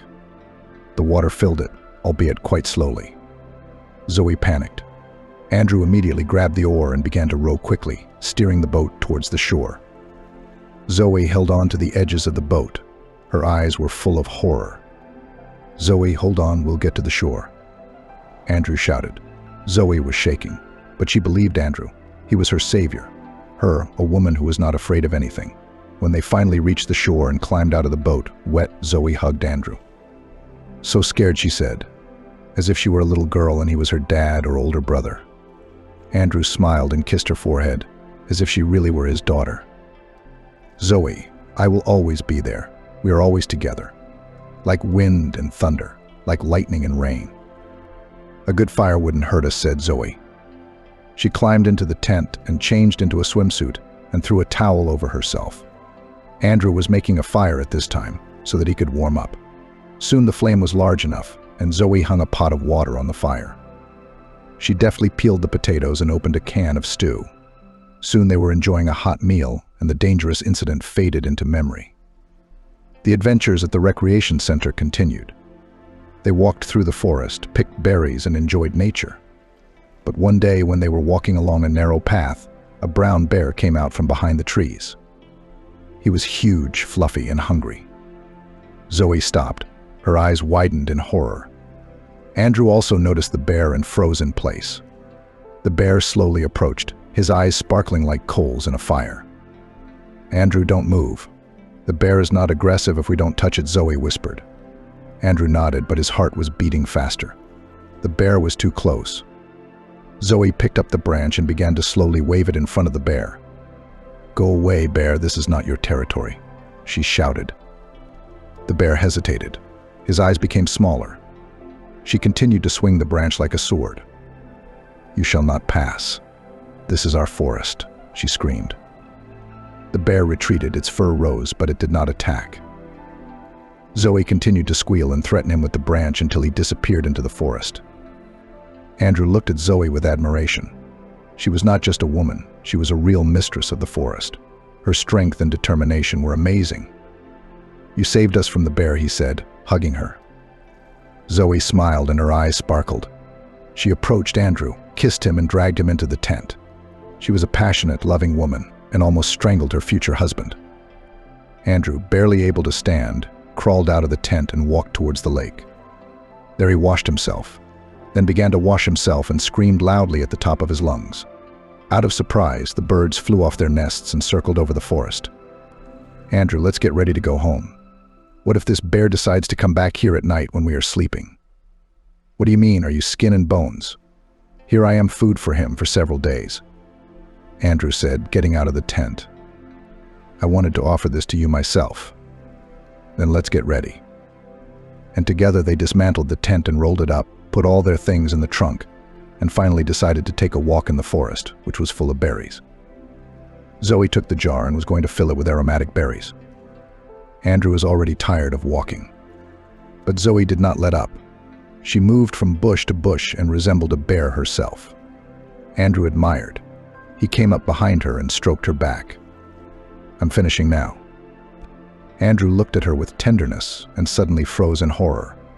A black viper was crawling not far from her leg, and he saw a lot of them as a child in the village with his grandmother, when he ran into the forest with a neighbor's boy to pick blueberries. Zoe didn't move. Andrew picked up the earth stick and quickly threw the snake away from Zoe. There was just a viper here. Only this was not enough, then a bear, then a viper. We've already gone. We've gone, Zoe laughed so hard that her whole body shook. That's it, enough of this nature. I suddenly wanted to go to the city, Andrew announced, and he got behind the wheel. Come on, jump in. He shouldn't have said that, because when Zoe jumped, the car sank sharply and almost began to scrape the bottom on the ground. The SUV's engine roared, and in 2 leaps the car found itself on a country road that led from the forest to the mountains. Zoe got sick on the road and fell asleep, lounging in the back seat. And Andrew was wondering whether he should be happy or sad that he would have a wife like Zoe Ida. He imagined that they would have children, 2 girls like Zoe and 2 boys like him. He dreamed so much about the future sweet family idol that he almost missed the turn he needed. But he came to his senses in time. Zoe and Andrew did not have a wedding, she insisted. There was only an ordinary, non-celebratory painting, to which Zoe and Ida came in a champagne-colored dress, and it suited her very well. She poked a similar colored rosebud into her head and turned out to be the prettiest bride that day. After painting, the 2 of them went to a country estate, which had a sauna and a swimming pool, as well as its own mini zoo. Well, and accordingly, a restaurant. Zoe's friend Luda worked in this restaurant. She set the table to the highest standard. There was black and red caviar, trout, stuffed breaded squid, and octopus tentacles. And in the center there was a dish with stuffed crab shells. Zoe agreed on this seafood menu in advance with Andrew. You see, I really want to try this seafood. Let's order it for the wedding. Of course, come on, Andrew agreed. Because arguing with Zoe meant condemning yourself to a slow, painful death. When they entered the restaurant, there were no visitors, only their table was set, on which candles were burning, and there was a composition of white and cream flowers. Come in. Now we'll serve the dishes, said Luda. Congratulations on your legal marriage. Finally, you have found your betrothed. Don't pay too much attention to him. You won't get it, Zoe said belligerently. Come on, I have Vasya. He is my best man in the world. This is good. Come on, work, you've paid for it, Zoe urged her friend angrily. Don't be offended, I'll bring everything now. She brought out plates of food and separately cut lemons lengthwise on a saucer, so that lemon juice could be sprinkled on the fish. Andrew tried everything and decided that regular potatoes with meat were much better. Zoe was also disappointed in the seafood, but what's done is done, and she decided not to spoil the evening with grumbling and nagging. Let's go and dance. I hope the bear hasn't gotten here yet. Zoe dabbed her lips with a napkin, stood up from the table, and offered her hand to Andrew. They danced for a long time. Zoe had a good sense of rhythm and an ear for music. She quietly sang along with the singer, and this song did not at all fit with her appearance. It seemed like some thin girl was singing. Andrew was once again amazed at how much he didn't know about Zoe. He led her like a true captain of a ship in a storm, and she obediently followed his movements. After dinner, when the sun had already disappeared behind the horizon, Andrew and Zoe decided to take a walk around the estate. The air was so fresh that it seemed as if they were breathing in life itself. Zoe took Andrew's hand, and they headed towards a small pond surrounded by blooming roses. It was reflected in the water like a magic mirror and created a magical atmosphere. You know, Andrew, I have always dreamed of a place where you can retire, enjoy nature, and just be yourself. Andrew smiled. They sat down on the bench, and Zoe laid her head on Andrew's shoulder. In the distance, the night sounds of crickets and the rustling of leaves could be heard. At that moment they were happy, like two heroes from a romantic story. "Andrew, do you believe in fate?" "To fate." Andrew thought about it. "Maybe. But I have more faith in our own decision. We create our own destiny." "You are right. And at this moment I understand that my destiny is you." Andrew lifted her face and kissed her. Their lips met in a tender kiss, as if uniting two halves of one soul. Andrew and Zoe decided to take a walk around the estate, and suddenly Zoe noticed something strange. She walked up to an old tree that looked like it had been there for centuries. Andrew followed her. Curiosity sparkled in his eyes. "Look, Andrew. This is some kind of secret passage. Look, there's a small door here." Andrew looked closer, and indeed saw a small door hidden among the roots of a tree. It was covered in moss and looked as if no one had opened it for a long time. "Let's check," Andrew suggested, and the two of them opened the door. Behind her was a narrow staircase leading down. "Where does it lead, I wonder?" Zoe asked. "Let's find out," Andrew answered. He turned on the flashlight on his phone and they began to descend. The stairs were steep and dark, but they moved forward, despite the unknown. A few minutes later they found themselves in an underground room. Light penetrated through narrow cracks in the ceiling, illuminating the ancient stone walls. In the center of the room there was a table on which lay a dusty book. "What is this?" Zoe asked, picking up the book, from which clouds of dust rose. "Let's see," said Andrew, and they began to read. The book told about the mysterious history of the estate, about secret passages and treasures hidden in its depths. "I feel somehow uneasy." "Let's go back upstairs and not continue exploring," Zoe said, looking around. Suddenly they heard some knocking from above. Someone closed the door and nailed it with boards. The sound of a hammer was heard. "Wait, we're here." Andrew shouted and rushed up the stairs. The man, who was asked to board up the passage so that no one would poke his nose in there, was terribly frightened when inhuman screams were heard from underground. The acoustics in that room were such that every word spoken in the room was heard loudly on the surface. The carpenter threw the hammer and boards and ran in horror wherever his eyes looked. He did not have time to firmly lock the passage, and Andrew tried to knock down the door with his shoulder, but it did not give in. He went down and let Zoe pass ahead of him. She stood up and kicked the door open with one powerful blow. There was a breath of freshness and coolness coming from the street. "Let's go, let's take the book with us. We honor it." She took Andrew's hand and they walked back to the hotel for dinner. Zoe asked Luda to bring them regular fried potatoes and pork chops. Luda fulfilled the order, adding mushrooms and pickles. "This is what I understand dinner," said Andrew, and ate everything. "I am also more inclined to potatoes. We wanted seafood. We tried it, and it was fine."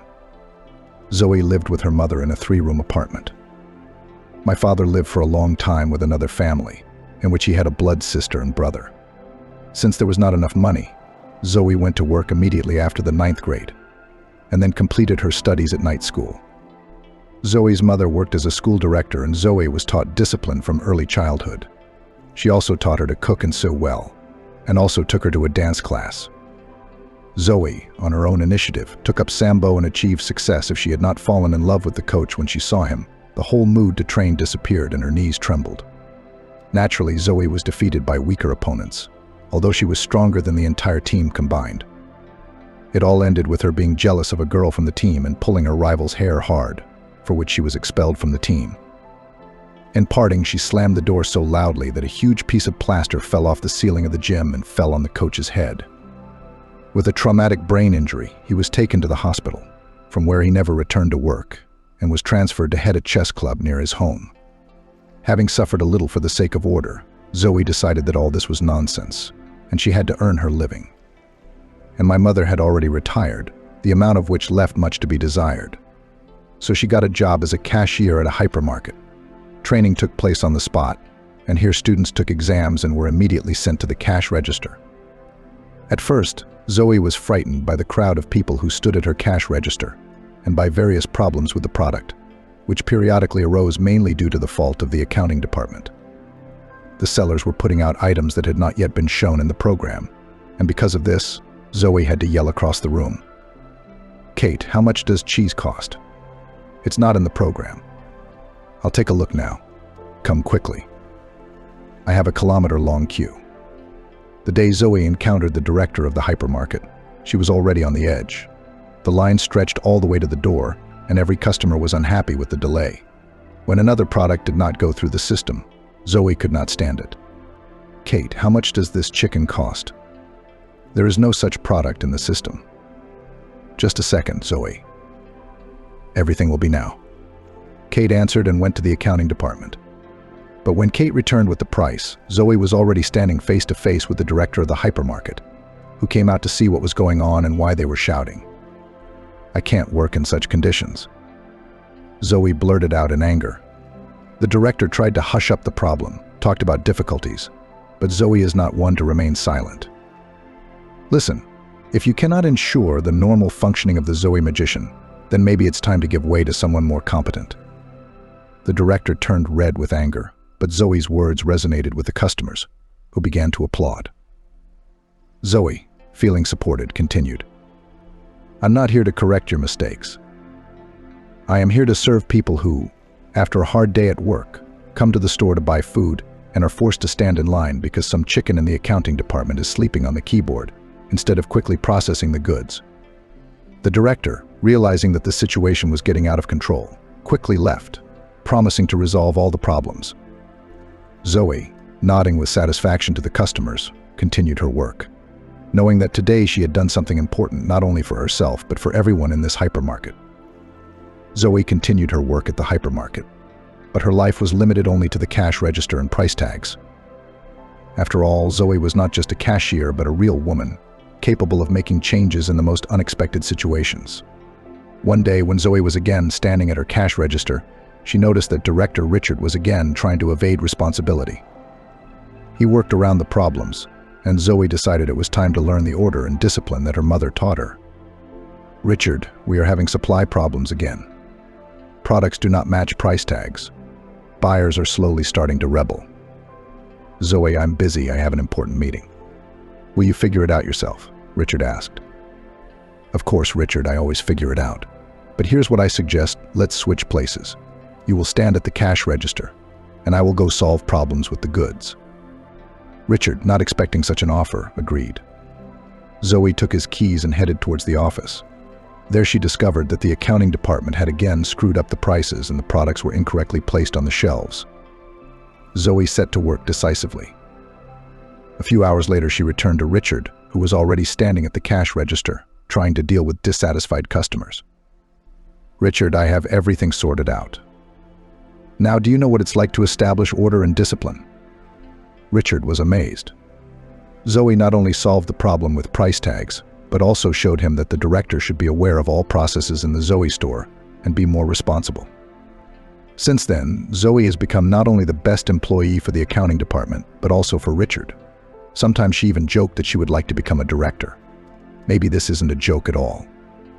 After all, in Zoe's life, everything has become possible. In any case, everyone at the Zoe Magician feared and respected her. When her mother came to work, the sellers always offered a better piece of meat, or the freshest bread, or vegetables and fish without ice. After that incident, Richard, the director of the hypermarket, found himself in a difficult situation. His lack of attention to detail and lack of control over Zoe's processes became apparent. Customers began to complain about poor service, and employees became more demanding. Richard realized that this could not continue. He began to actively participate in the work of the Zoe Magician, monitored supplies, trained staff, and even stood at the cash register himself, to understand what problems cashiers experience. Over time, Richard became a more responsible leader. He found a competent accounting assistant to avoid pricing errors. He also began holding regular meetings with employees to solve ongoing problems and improve the performance of the Zoe Magician. Zoe, in turn, continued to be a cashier, but now her influence extended not only to customers, but also to management.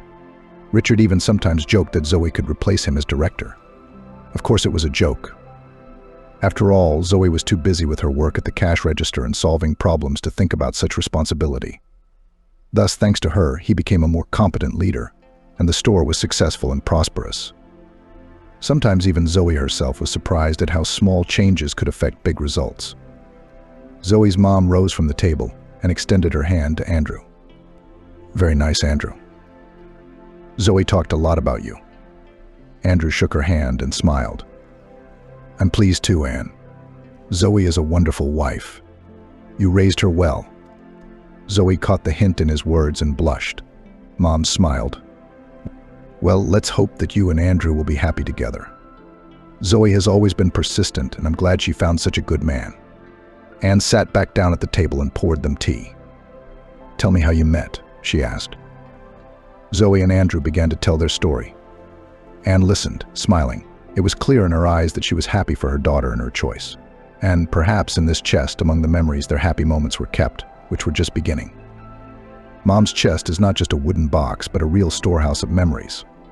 Zoe has always been inquisitive, and one day as a child, when she accidentally opened a chest, she discovered many interesting things there. Zoe found in it old letters and postcards that her mother received from her family and friends. Zoe found a letter from her grandfather, who served at the front during World War II. In it, he wrote about his love for his grandmother and how much he looked forward to returning home. She also found an album with old black and white photographs of her mother in her youth, her parents, friends, and relatives. Zoe learned that her grandmother was a talented artist. Grandfather is a passionate traveler. Zoe examined the chest. Further in the chest were antique earrings, bracelets, and rings. Zoe learned that her mother received them as a gift from her mother, who knew the famous jeweler and often drew sketches for him. In the depths lay my mother's diary, which contained entries about her first love, about her children, and how she raised them. Every page was filled with warmth and care. Zoe leafed through the diary and could not hold back her tears. Among the things in the mother's chest were mysterious artifacts, ancient keys, coins, amulets. Zoe looked at them for a long time, trying to unravel their secrets. Mom always said that a chest is not just a storage place for things, but a place where a part of her soul is kept. And perhaps hidden in this chest are the answers to many questions that Zoe has not yet asked. Andrew, listening with interest to Zoe's stories, suddenly stood up and went to the chest. He carefully lifted the lid, and his gaze fell on an ancient compass with exquisite engraving. "Anne, can you tell me what kind of compass this is?" he asked, turning to his mother. Family Anne smiled and answered it was a gift to my father. He was a sailor and always said that this compass helps him find his way home, despite all the storms and storms. Andrew carefully examined the compass, and Zoe continued the story. Grandfather and grandmother met in the library. She was looking for a book about sailing, and grandfather had just returned it to the shelf. It was fate. Yes, it's very romantic. Andrew looked at Zoe with warmth in his eyes and told her, "Now, thanks to this compass, I will always find the way to your heart." Zoe smiled, took his hand, and Anne, watching them, thought about how important it is to preserve family memories and pass them on from generation to generation. She looked at the chest and thought that now new stories would appear in it. Stories of Zoe and Andrew. "Let's drink tea to the love that unites the past, present, and future," she suggested, raising a cup of tea. Everyone raised their cups of tea. The room was filled with the warm light of the sunset, reflected in the ancient decorations. They slept together on a wide sofa, which they folded and unfolded each time. Andrew's things fit neatly on one shelf and on several racks in the closet. The belongings were simple. "Let's sleep. I have to get up early for my shift tomorrow." She clapped Andrew on the shoulder so that he sat down in surprise. She stepped into the shower and came out wearing a pretty pink robe that flattered her curves. Andrew went to the shower after it and shaved properly. He felt tired. The harsh jets of the shower gave him energy. When he came out, Zoe was already asleep, turning to the wall. Andrew lay down and, after tossing and turning for half an hour, also fell asleep. He woke up in the morning from an incredible roar and jumped up in surprise. It was Anne who dropped the metal bowl in the kitchen. She got up at 5 in the morning and, having nothing else to do, began baking pies. Today she was making another pie and accidentally pushed the empty bowl onto the floor. The noise was incredible. Most likely the neighbors also woke up. Zoe alone slept in a deep sleep and didn't even move her ears. At first, Andrew was even touched by the fact that his mother-in-law bakes pies in the morning and always has aromatic coffee and homemade cakes for breakfast. But soon, more and more often, he began to catch himself thinking that there was not enough cuteness here, and that a delicious pie could be ordered, but it was not always possible to get an extra sleep after a shift. "Zoe, let's build our own house. It will be good for Mom, and there will be space for future children. Let's. I can already imagine him. And you're smart."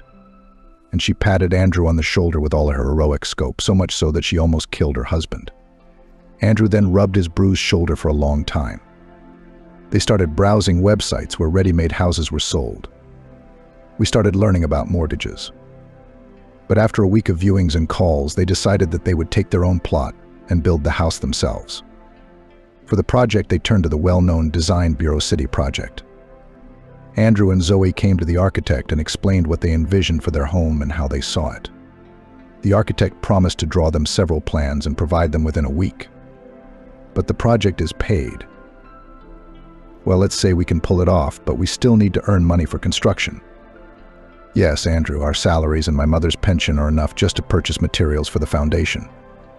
I recently saw an advertisement that drivers are needed for long-distance flights. I have a category so I can try. Try it, but now you'll be on flights, and I'll start to get bored. But I'm for a common cause. Andrew was indignant. "Okay, you haven't passed the interview yet. And there is a chance that they won't take it," Zoe said hopefully. Andrew the day before came to the Hyde Transport Company, where he posted an advertisement for a vacancy and charmed all the girls there. Need I say that the next day he was invited for an interview? Andrew was a little worried, but remembered that they were going to build a house where they would enjoy life together, and this gave him confidence. "Hello, I'm Andrew, and I came for an interview for a driver position." He introduced himself as he entered the office. "Hello, Andrew. Come in. Sit down," answered the friendly man at the table. "I'm Alex, HR manager. Tell us a little about yourself and your work experience." "I received the category when I served in the Army. Afterwards, I worked for a private transport company for a long time, but it closed and I quit. Now I work in a hypermarket. The goal is to earn money to build my wife and I's future home." "Okay," Alex said when Andrew finished. "It's good that you are interested in money. We are looking for responsible and reliable drivers. And you make a good impression. Let's try. You can start working on Monday. Will you have time to resign and undergo a medical examination?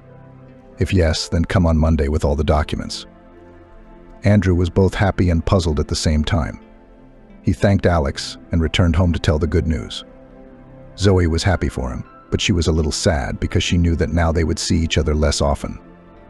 Both understood well that these were temporary difficulties and that in the end they would have a happy future in a new home. Thus began a new stage in their lives. Andrew quit the hypermarket in 3 days. He passed the medical examination in 1 day, so by Monday he had all the necessary documents in hand. On Monday he came to the office. Alex met him there and took him to the head of the transport service. He looked carefully at Andrew, as if calculating whether he would fit in the cab of the truck, and said, "Let's go get Johnson's car. He quit a week ago. The car is idle. We are incurring losses. The car has just been serviced. There shouldn't be any problems. Let's see how you do. Today we will set off on our first flight across the country. We need to transport the cargo to a neighboring city. There they will give you all the necessary documents and tell you where to go." With these words, George gave him the keys to the truck and went to the garage.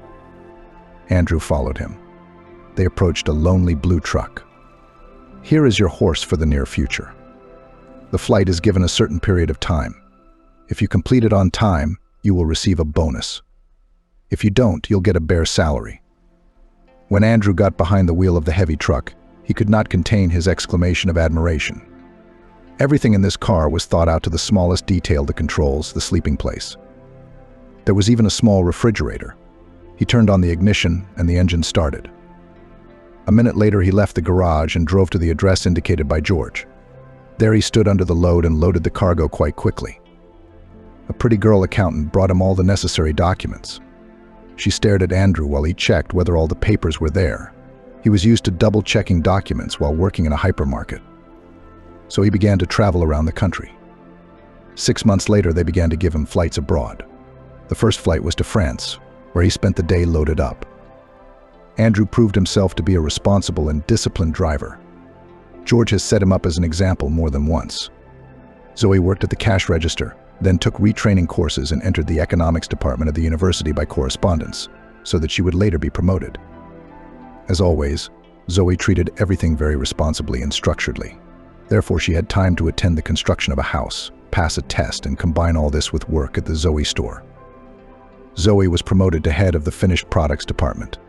There were more buyers, and the finished products department was ahead of other departments in all respects. Zoe carefully checked the assortment, hired chefs and pastry chefs, and accepted the products. The news of the miracle spread throughout the city. People were traveling for delicious cakes and bread from the other end of the city. Bloggers frequented the store.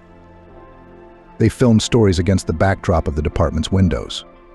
These stories quickly gained popularity, and there was always a queue in the department. Shortly after Andrew started working, construction on their home began to move forward. Andrew invested most of his earnings into the construction, and Zoe carefully supervised every stage of construction, paying attention to every detail. They both dreamed of the day when they could move into their new home. One day when Zoe arrived at a construction site, she felt a little strange. She was tired and slightly nauseous, which was unusual for her. Zoe decided to undergo a medical examination, and the doctor confirmed her suspicions. She was pregnant. This was unexpected but good news for Zoe. She was excited and had mixed feelings. But at the same time, she was happy. Zoe waited until her husband returned from the flight and told Andrew the good news. He was beside himself with joy. He hugged Zoe and said, "This is the best thing that has happened to us recently."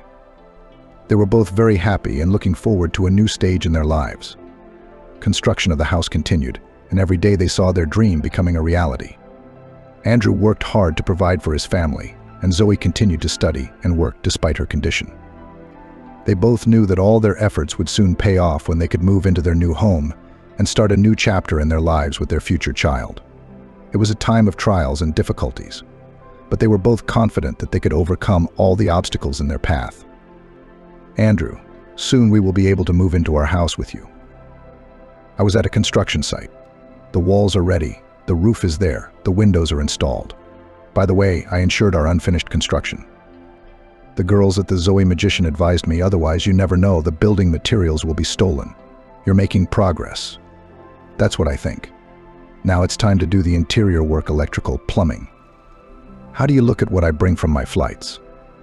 You ask? Of course, take it. And Andrew brought back good plumbing fixtures and accessories from several flights. All the latest model sockets, switches. According to the latest fashion, all this was installed by hired plumbers and an electrician. Soon all the wiring was done, and all that was left was the finishing. "Zoe, we are getting closer and closer to our dream." Andrew was happy. "We have to keep our eyes open. Otherwise, something will go wrong and we will remain like my friends." So they built and built a house, and then suddenly lightning struck, and it burned to the ground. Zoe said seriously, "I don't want that."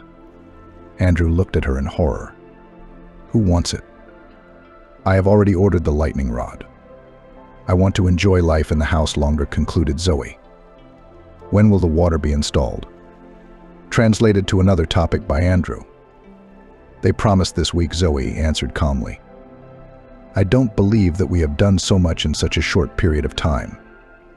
Your job is to bring money, and my job is to wait for you and bring our child to term." Zoe Ida smiled in response. The house was ready to move in. Andrew asked George to provide a truck for the move, and he gave it. "You can drive yourself, which is no more difficult than driving a truck.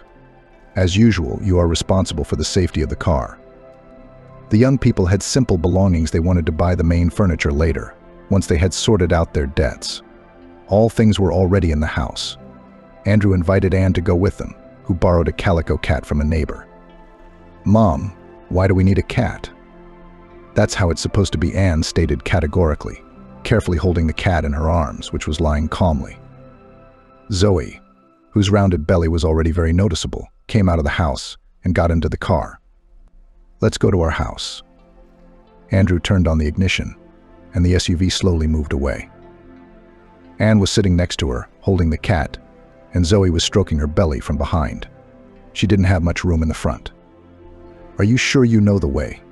Anne asked, looking at Andrew. "Yes, Mom. I've been there often," Andrew answered, smiling. They drove past old houses, acquaintances, streets, and soon found themselves on the outskirts of the city. Andrew turned onto the narrow road leading to their new home. The car stopped in front of a beautiful house. "Here we are," said Andrew, turning off the engine. They got out of the car and looked at their new home. Zoe took Anne's hand, and together they went into the house to fetch the cat, which Anne released ahead. The cat calmly entered. "Welcome home," said Andrew, following them. Zoe smiled, looking at her husband. They were home, and it was wonderful. It was quiet and cozy inside the house. Zoe looked around, enjoying the peace and tranquility of her new home. Anne walked slowly into the living room, examining every detail. "What a beautiful house you built," she said, smiling. "I'm sure you will be very happy here." "Mom, I won't leave you alone. You will live with us." Again, the air is clean here. The birds are singing. Andrew, standing at the door, nodded in agreement. He looked at his small family. They, Zoe and Anne, spent the rest of the day unpacking and settling into their new place. In the evening, when everything was ready, they gathered together in the living room, enjoying the smell of their new home. "We're home." "This is our new home, Mom. We haven't bought a bed yet, so we can't leave you here.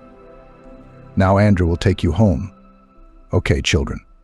Cat, come here." But the cat did not respond. "Kisa, where are you?" Anne asked excitedly, looking around the room. All three started looking for her, but the cat was nowhere to be found.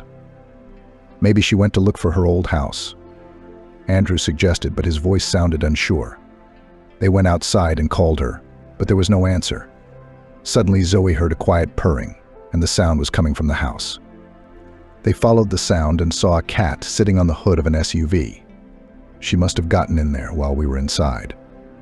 Anne carefully picked up the cat and didn't let it go again.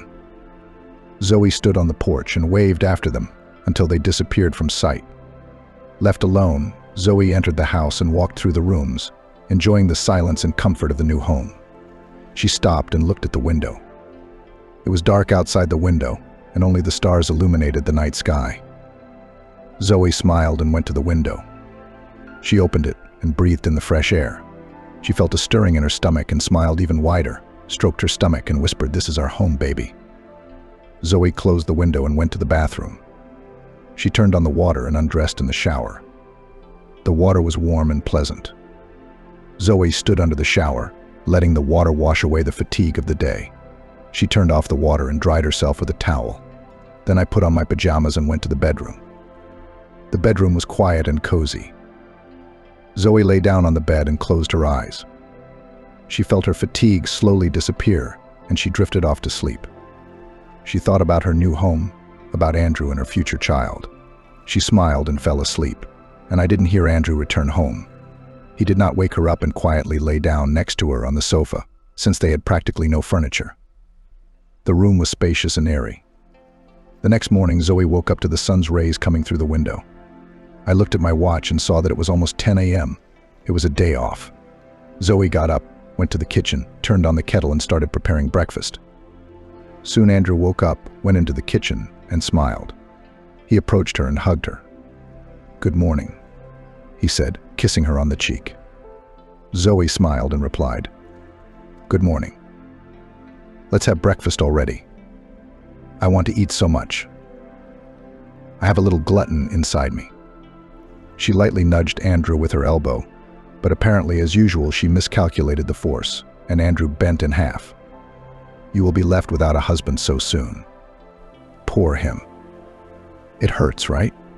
Sorry. The next day, a large bed was brought to them. Andrew assembled it himself. A couple of hours later, a beautiful white mattress was delivered, and Zoe just clasped her hands. "I was completely tired and forgot about the bed sheets. I'm afraid that what we have will not be enough." "Nothing, not enough, but it's there. I'll bring whatever linen you need the day after tomorrow. I'm going to Germany. Write me the dimensions, I'll look there. In the meantime, we'll sleep on the couch."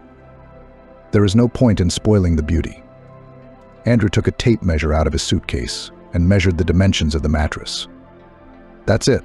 The mattress sizes are there. What is the size under the blanket and pillow? And the pillows are square. In Europe, I know that they are rectangular. Then maybe bring some pillows. Agreed. Now let's rest. We don't have a TV yet. Beauty. Andrew lay down on the bed and looked at Zoe. She turned smoothly and, like a brigantine, sailed towards him. They didn't sleep a wink all night and ended up breaking the sofa. Well, now we'll sleep on the floor. Why have floors if you have a beautiful bed? Let's lay down what we have and let's sleep on the bed. Zoe didn't mind. She took out the widest sheet and it fit on the bed. Andrew brought pillows and blankets and the two of them lay down on the brand new bed. We haven't tried it on the bed yet. Andrew smiled slyly. Be careful, I'm pregnant after all. Zoe pretended to defend herself. The bed turned out to be stronger than the sofa and withstood all the storms and hurricanes of passions of Andrew and Zoe. The next day Andrew got ready for a flight to Germany. He already knew how to get ready quickly, and his backpack with things and a bag of groceries was already standing in the corridor. Zoe had already gone on maternity leave and therefore did not go anywhere. She was seen off at work with great regret and wished to give birth to a healthy baby. Well, you will leave, and I will remain alone in the house. I'll invite my mother to stay. You do not mind? Zoe asked. Of course I don't mind. I don't feel comfortable myself that you are left alone in the house. But we will still have to get used to it somehow, since we have already decided to live separately. I went. Don't be bored here without me. Andrew smiled, hugged Zoe, and stroked his stomach. Arriving at the base, the first thing he did was put food in the refrigerator and went to a local cafe to buy drinking water. Water was expensive in Germany, and at least he decided to save on this. Already in Germany, Andrew decided to visit a local bar in the evening to relax after a long journey. At the bar, he took a beer and suddenly noticed a girl who was sitting alone at a table and talking to someone on the phone in English. Andrew decided to come over and get acquainted. Hello, do you speak English? He asked, approaching the table. Yes, I'm from the USA, she smiled, closing the book. I'm Andrew. Nice to meet you, I'm Jane. Nevertheless, the inner male defeated the family man, whose position away from the family was very weak. Will you give me your phone number? They exchanged phone numbers, then walked for a long time along the streets of a small town in which the car was being loaded. Jane, I'm leaving home tomorrow. I would like to invite you to my place to watch the sunrise together. The proposal is expected. Do you call all girls that? She asked sarcastically. No, only you. I didn't find a better answer, Andrew. Then let's do it this way. A popular band will perform here tonight. If you get these tickets and we can go to the concert together, then I will agree. Still, you must defeat at least one dragon on the way to the Princess, Jane suggested. Accepted, answered Andrew. In the evening, Andrew emerged victorious from his fight with the dragon. He got tickets, went to a concert, and spent the night with an attractive girl. In the morning, the demands of the inner male subsided and Andrew said goodbye to Jane with a calm soul. Should I give you money for a taxi? He asked Jane. Yes, how will I go? This week I've been looking at new sneakers, but I can't decide to buy them. I'm waiting for a discount, she replied. Where do you work? Andrew asked. I work as a teacher in an international kindergarten. The salary is low. When will you come again? Liked, Andrew said with a grin. Not really, but there's definitely something about you. I love persistent people, said Jane, took the money from Andrew and left the room that Andrew had specially rented for one night. He usually slept in his car, so as not to spend money on hotels. The car was his apartment, office and home. He left the city and began the long journey home through Germany and Poland. Andrew thought about his wife and about the future child whose father he would soon become. He brought his wife gifts and sweets which she had really loved lately, as well as things for the baby in neutral colors so that both a girl and a boy could wear them. Zoe, left alone at home, invited her mother to live with her. They spent time together preparing for the arrival of a new family member. Zoe was grateful to Andrew for allowing her mother to come stay with her. This helped her cope with loneliness and prepare for the birth of her child. When Andrew arrived, Zoe was overjoyed and Anne left. Andrew had no attraction to his pregnant wife, especially since he had only recently dated Jane. You are so caring, Zoe hugged her husband. I'm tired, I want to sleep. In the cabin, do you know what the dream is? Everything is noisy, rattling outside, making it difficult to sleep peacefully. Let's do it later, okay? He hugged his wife and went to sleep. Shortly after this flight, Andrew departed for France. Arriving in Paris, he decided to visit the famous cafe to enjoy the atmosphere of the old city. A girl was sitting at a table in the corner of the cafe, immersed in reading a book. Andrew noticed that the book was in English and decided to approach it.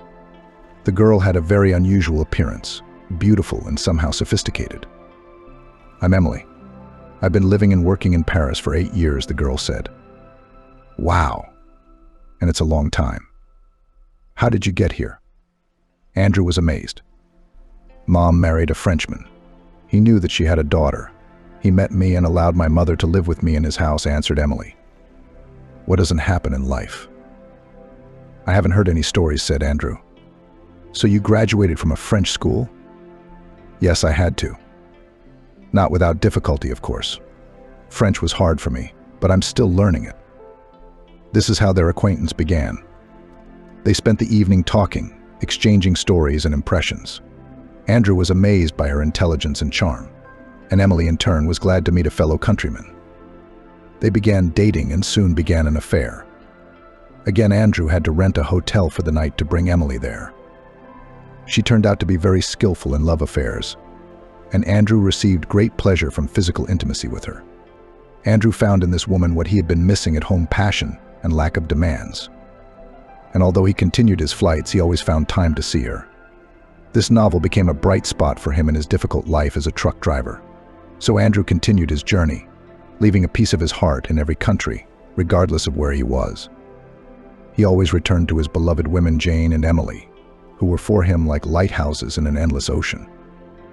Returning home, Andrew asked George for business trips to France, where Emily lived, and to Germany, where Jane lived, and constantly found a reason to stay with them for a day or two. But at home, at the base, they treated the continuation of business trips normally, and one might even say that they turned a blind eye, since Andrew worked flawlessly, loaded himself, unloaded, and everything was always on time. He crossed the border without problems, did not lose cargo, did not go on a binge, didn't make a fuss. Coming home from work after a flight, Andrew saw that Zoe had already started preparing dinner. He walked up to her, hugged her, and kissed her on the cheek. "How was your day, Zoe?" he asked, taking off his jacket. "Nothing special." "Andrew, just an ordinary day," she answered, smiling. In the evening, when Zoe was already going to bed, Andrew told her about his adventures in Germany and France. He kept quiet about Jane and Emily, not wanting to bother Zoe. Instead, he talked about the beautiful places he visited and the people he met. "And I'm sitting at home. I don't see anything except our city. Nothing. As soon as the child grows up, we will definitely go somewhere with the whole family, and you will definitely see the world." The next day, Andrew set off again. This time his path lay in Italy. Arriving in Rome, he decided to visit the famous Colosseum. He looked with admiration at the monument of ancient architecture and sat with pleasure next to him in the cafe. When I was getting coffee, I met a charming Italian woman near the bar. She was a tour guide and offered him a tour of the Colosseum. She also turned out to be a charming native English speaker. In the evening, Andrew invited Mary to dinner at a local restaurant. They enjoyed delicious Italian cuisine and wine, and then walked around Rome at night. At the end of the evening, Andrew walked Mary home and exchanged phone numbers with her. He compared Mary to Emily from Jane. Returning to the car, Andrew went to bed and thought about life for the first time. He realized that despite all his adventures and new acquaintances, his heart will always belong to Zoe. For a moment he felt ashamed. One part of his nature demanded carnal pleasures and pleasures, while the other wanted a quiet life and family. Andrew was torn between these two parts of himself and decided that after this flight he would no longer travel so far from home. He wanted to be close to his wife and unborn child. Returning home, Andrew was incredibly happy to see Zoe. It somehow warmed inside when he saw her.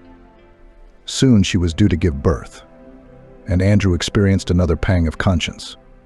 Although he brought gifts and sweets, souvenirs from the countries he visited, he did not feel well, but Zoe was happy to see him, and was glad that he decided to stay home. Over the next few months, Andrew worked closer to home so he could spend more time with his family. He was happy, and despite all his adventures, he tried to convince himself that the most important thing in his life was his family. George liked that Andrew began to work closer to the base. because he could always be relied upon when other drivers went on a drinking binge and did not show up for work. He was thinking about making Andrew his deputy. Emily and Jane wrote to Andrew in online instant messengers, and in order not to get caught, he called everyone by male names and told his wife that colleagues from Italy and Germany were writing, asking when he would be shipping to them.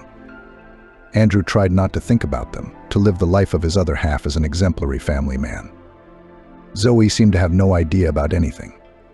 Life went on as usual until one evening, when Andrew came home from work. Anne came to visit her with a cherry pie, and Zoe suddenly grabbed her stomach. "Oh," she screamed, "I think I'm giving birth." "We need to time the time between contractions," was all she managed to say, breathing as she was taught. Andrew quickly took the phone and dialed the ambulance number. While they waited, Zoe tried to breathe deeply and evenly, as advised in the prenatal classes she attended before giving birth. "Everything will be fine," Zoe Andrew reassured, holding her hand and stroking it. When the ambulance arrived, Andrew helped Zoe up and they all hurried to the hospital. Everything happened so quickly that Andrew barely had time to collect himself. At the hospital, Zoe was immediately taken to the maternity ward, and Andrew was left to wait in the hallway of the emergency room. He sat there for a long time while Zoe gave birth, fingering the beads he bought in Italy for Zoe and praying that everything would go well. A few hours later, a doctor came to him and said that Zoe had complications and had to have a cesarean section. Andrew felt his legs give way. "How are they?" he asked, barely catching his breath. "Your wife is fine," he replied, "but your son." He had to be admitted to intensive care. He was born weak, suffered from pneumonia, and doctors are now doing everything they can to help him. "Don't worry, everything will be fine with him." Andrew felt fear and helplessness wash over him. He couldn't believe that his little boy, whom he had never met, was already fighting for his life. He sat down on a chair, covered his face with his hands, trying to collect his thoughts. Over the next few days, Andrew barely left the hospital. He went home for a short time, took a shower, ate breakfast, returned to the hospital, where he spent time in the corridor next to the intensive care unit, waited for news about his son's condition, and also visited his wife.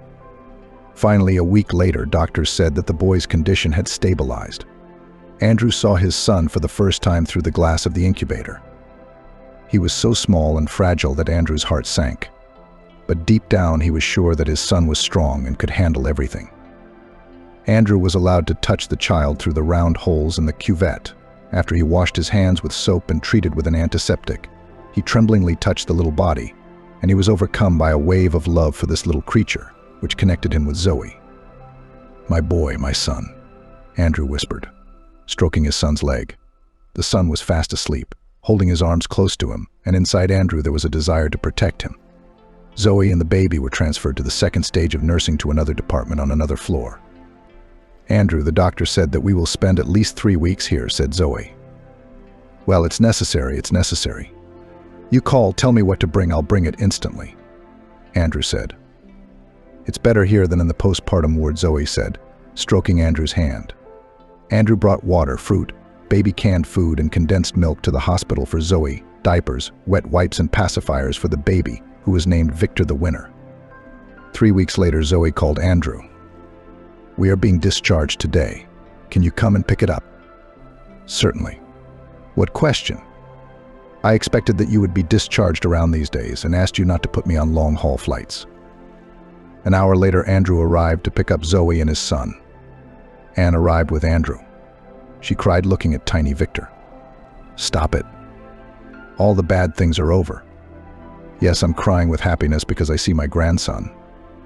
On the day when Andrew held his son in his arms for the first time, he felt that the whole world around him had disappeared somewhere, and only he and his son remained.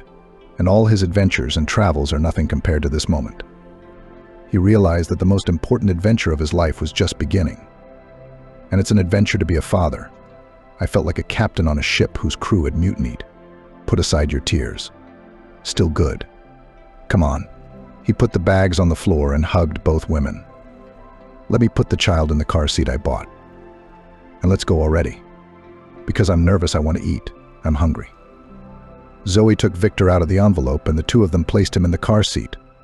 Andrew carefully buckled his son in and made sure that the seat was properly secured. We can go, he said, sitting in the driver's seat and looking in the rearview mirror.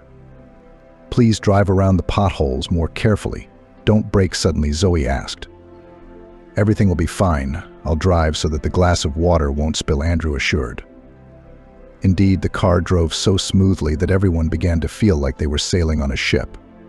When we arrived home, the women were dozing, but they woke up and went out. Andrew unfastened the baby and handed him over, and he took the bags out of the trunk, took them, and followed his family into the house. Little Victor was a sickly and very loud baby.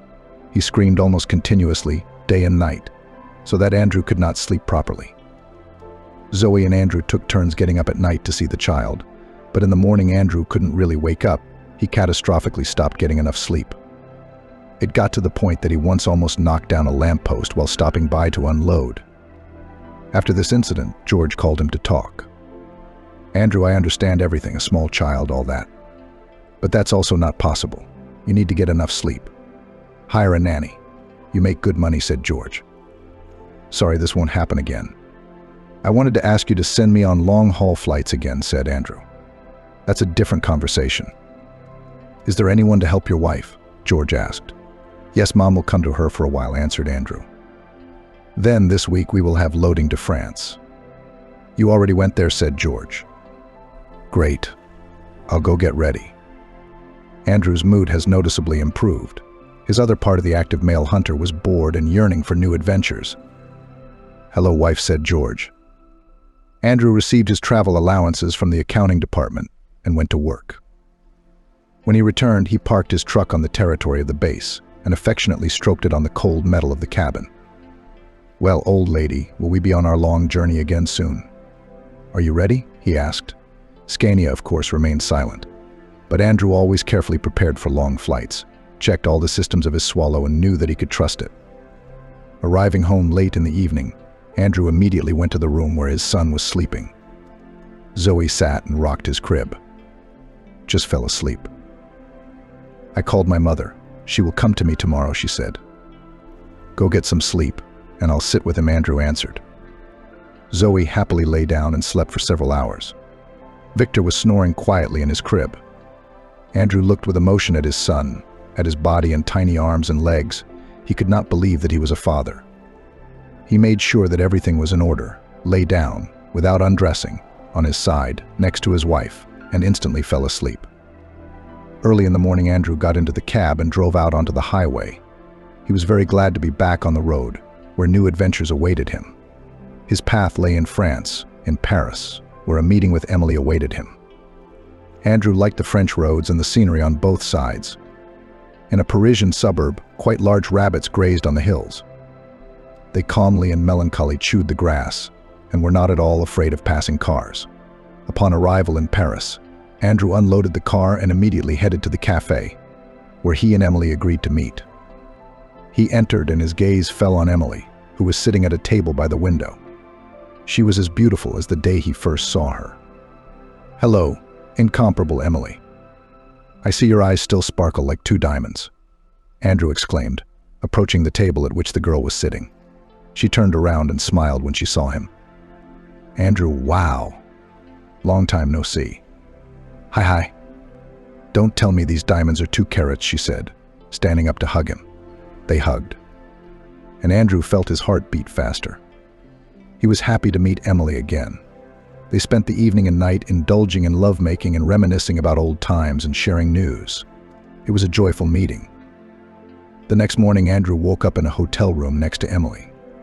He looked at her and felt the joy of owning a beautiful woman. He was proud of his love victories, and Emily was one of them. Good morning, honey, he said, kissing her. Good morning, Andrew, Emily answered, smiling. They spent the morning together, had breakfast in a cafe, and walked through the streets of Paris. Andrew was happy to date her because the relationship was like an adventure, which he loved very much. In the evening, Andrew returned to his cabin and prepared for the long journey back home. He was tired but happy. He knew that a long and difficult road awaited him, but he was ready for it. His path lay across Europe, and he was looking forward to meeting new people and new adventures. After driving through France, he stopped for the night near the German border, planning to meet Jane tomorrow. She has already written him a message saying that she is waiting for him and is counting the hours until his arrival. Waking up early in the morning, Andrew at first did not understand where he was. That was how deep his sleep was. He was awakened by a message from Jane. "Good morning, are you awake yet? I hope you had a good rest because you will need a lot of energy in the evening at the cafe in the parking lot." Andrew took a shower and quickly had breakfast, after which he left. An hour later, he was already in the city where Jane lived. He parked the car and went to the central square, where they agreed to meet. The decoration of the square was the old town hall with a clock. Andrew loved to walk there and look at the residents of this city. Jane appeared unexpectedly, also oriental, smelling of freshness. Andrew inhaled her scent and, without much conversation, hugged her and kissed her. She was different from Emily, but she was also very attractive. Andrew didn't have much time to meet Jane, so they didn't waste any time and headed straight to the hotel. They ordered food and drinks to the room. Jane liked Andrew, his way of communicating with women, his intensity and passion. She secretly dreamed of persuading him to marry her, although deep down she knew that she had very little chance of this. In such rare meetings, she agreed to the role of temporary refuge, because Andrew made her feel that she was desired and loved. Andrew looked after her beautifully, bringing small, nice gifts, silk scarves, pendants, bracelets. When they left the room and said goodbye, Andrew went home with a sense of accomplishment. All the way he was proud of himself, but felt guilty before Zoe. He justified his adventures with his masculine essence. "Well, this is the kind of male I am, and this is how I was, and this is probably how I will die." During the journey, the feeling of guilt went away and everything that happened seemed to have never happened. Maybe it was, but not with him. It was not him, but another part of him. And now Andrew is driving both an exemplary family man and an excellent employee. Andrew was so confused about his women that he sometimes called them by other names in his sleep. The one who heard someone else's name was jealous and offended. Andrew consoled her as best he could, trying to appease her with affection and increased attention. And I thought to myself, so someday I'll call Zoe by someone else's name. And this will be the beginning of the end. I will lose both my wife and child. At work, meanwhile, the number of orders in Europe increased. There were complex flights when cargo from one city had to be transported to another, where the next cargo had to be picked up and transported further, and so on. The flights were tedious, sometimes taking months or longer. Many drivers refused them because they were very tired, but Andrew agreed, knowing that at home he would always be welcomed with open arms, no matter how much he travels through foreign lands and roads. Moreover, this is a great opportunity to make money. Meanwhile, while Andrew was sleeping, Zoe accidentally discovered his correspondence with Emily. She took Andrew's phone to check the weather forecast because her phone was dead. For some reason, my husband's phone was not blocked. And when Zoe was looking at the weather for the week, suddenly a message came from Andrew's contact. "I miss you so much, I can't forget our last meeting." My tiger, she stared at the smartphone screen in amazement, and an unpleasant feeling rose inside her. Zoe looked at all the correspondence and was horrified by what she saw. Next came a message from contact Leonid. He also wrote, "Beloved, when I fall asleep, I think about you and everything in the same spirit." She imagined scenes of revenge, one more terrible than the other. But she didn't want to do any of this. Then, after thinking carefully, she came up with a sophisticated revenge plan for his husband, which was supposed to shake him up thoroughly. Andrew was fast asleep. After a long journey with the kitchen, the smell of cinnamon and cherries was heard. This mother was baking her signature cherry pie again. Zoe adored him. "Zoe, come in and have some tea." Victor fell asleep. Anne called her into the kitchen. "You don't have a face. What happened?" "Yes, Mom, it happened. My husband, it turns out, is cheating on me. And you know what's worst is that he has several mistresses. 2, that's for sure. Or maybe more. This happens in life. Daughter, the main thing is, don't be upset. Men can be very temperamental, and one woman is not enough for them. Are you protecting him? No, you just can't fix nature." Anne remembered her husband, who had mistresses before her, during her time and after. "Have you already figured out how to take revenge?" Anne looked at her daughter carefully. "Yes, Mom. And you will help me with this," said Zoe. Victor woke up and loudly demanded attention. Zoe went to him and fed him. The baby calmed down and fell asleep again. "Mom, just don't let Andrew slip." "Fine." When Andrew woke up and went into the kitchen, he found two women there drinking tea and cake. They both looked at him strangely and smiled mysteriously. "Why are you both so strange?" Andrew asked in surprise. "We just discussed one series in which a man went on business trips and had a mistress in different cities. So he drove between the house and them until one fine moment he was caught by the husband of one of his mistresses. He simply put her out on the street, wearing what her mother gave birth to. That's a male, isn't it? You're not like that with us. Are you a good husband and father?" Anne said. "Yes, not like that," Andrew answered, trying not to look at Zoe. "Pour some tea. I really want to try your cherry pie." They poured him tea and gave him a large piece of pie, which he ate very quickly. "This is divine baking. You need to open your own candy store, Anne. There would be no end to buyers." There were 3 days off after the flight, and Andrew decided to devote himself entirely to his family. He walked with Victor, helped with housework, and was the most caring and helpful. Zoe was already starting to doubt it, but she heard an SMS arrive. "I still have to put my plan into action. Otherwise it won't end well." 3 days later, Andrew was leaving on a long flight, which was supposed to last, according to rough estimates, at least a month. There were difficult domestic flights and loaded stops. Zoe packed him a whole bag of food, put a pile of clothes, and sat down next to the baby's crib. Andrew gratefully accepted everything that Zoe did for him, and again a worm of conscience began to stir inside him, which he successfully strangled. At the end of the day, I'm a temperamental man, not some kind of impotent. I'm not going to get a divorce to marry one of them. I never dreamed of this. Even in a nightmare, he consoled himself. He set off on the voyage, intending to end his relationship with his 3 passions. He couldn't make any decision. Or rather, he did not want to accept it. It was just easier for him. As soon as he crossed the border, he forgot either about Zoe or his mistress. He traveled through Germany, France, and Italy and met with all 3. Made each one happy. Everyone got their share of joy. After these meetings, he suddenly felt exhausted, and he desperately wanted to go home to his loving wife and child. He began to lie to everyone and say that he had to leave tomorrow. There were several trucks in the parking lot, the drivers of which were resting. Under the canopy there was a small table at which sat a group of men talking. Andrew decided that he didn't want to eat alone now, so he took his food and joined the group. The men took him in and put all the food in one pile, from which everyone took and ate. Andrew also put his supplies into the common pot. Can you imagine? I come home, and there I am having fun with my former classmate. Oil painting. I, of course, kicked out both lovers. Gave my wife a hard time, said the big guy in the vest. Divorced? The bald man asked him. Beaten up. So she's still afraid of me, the big man answered.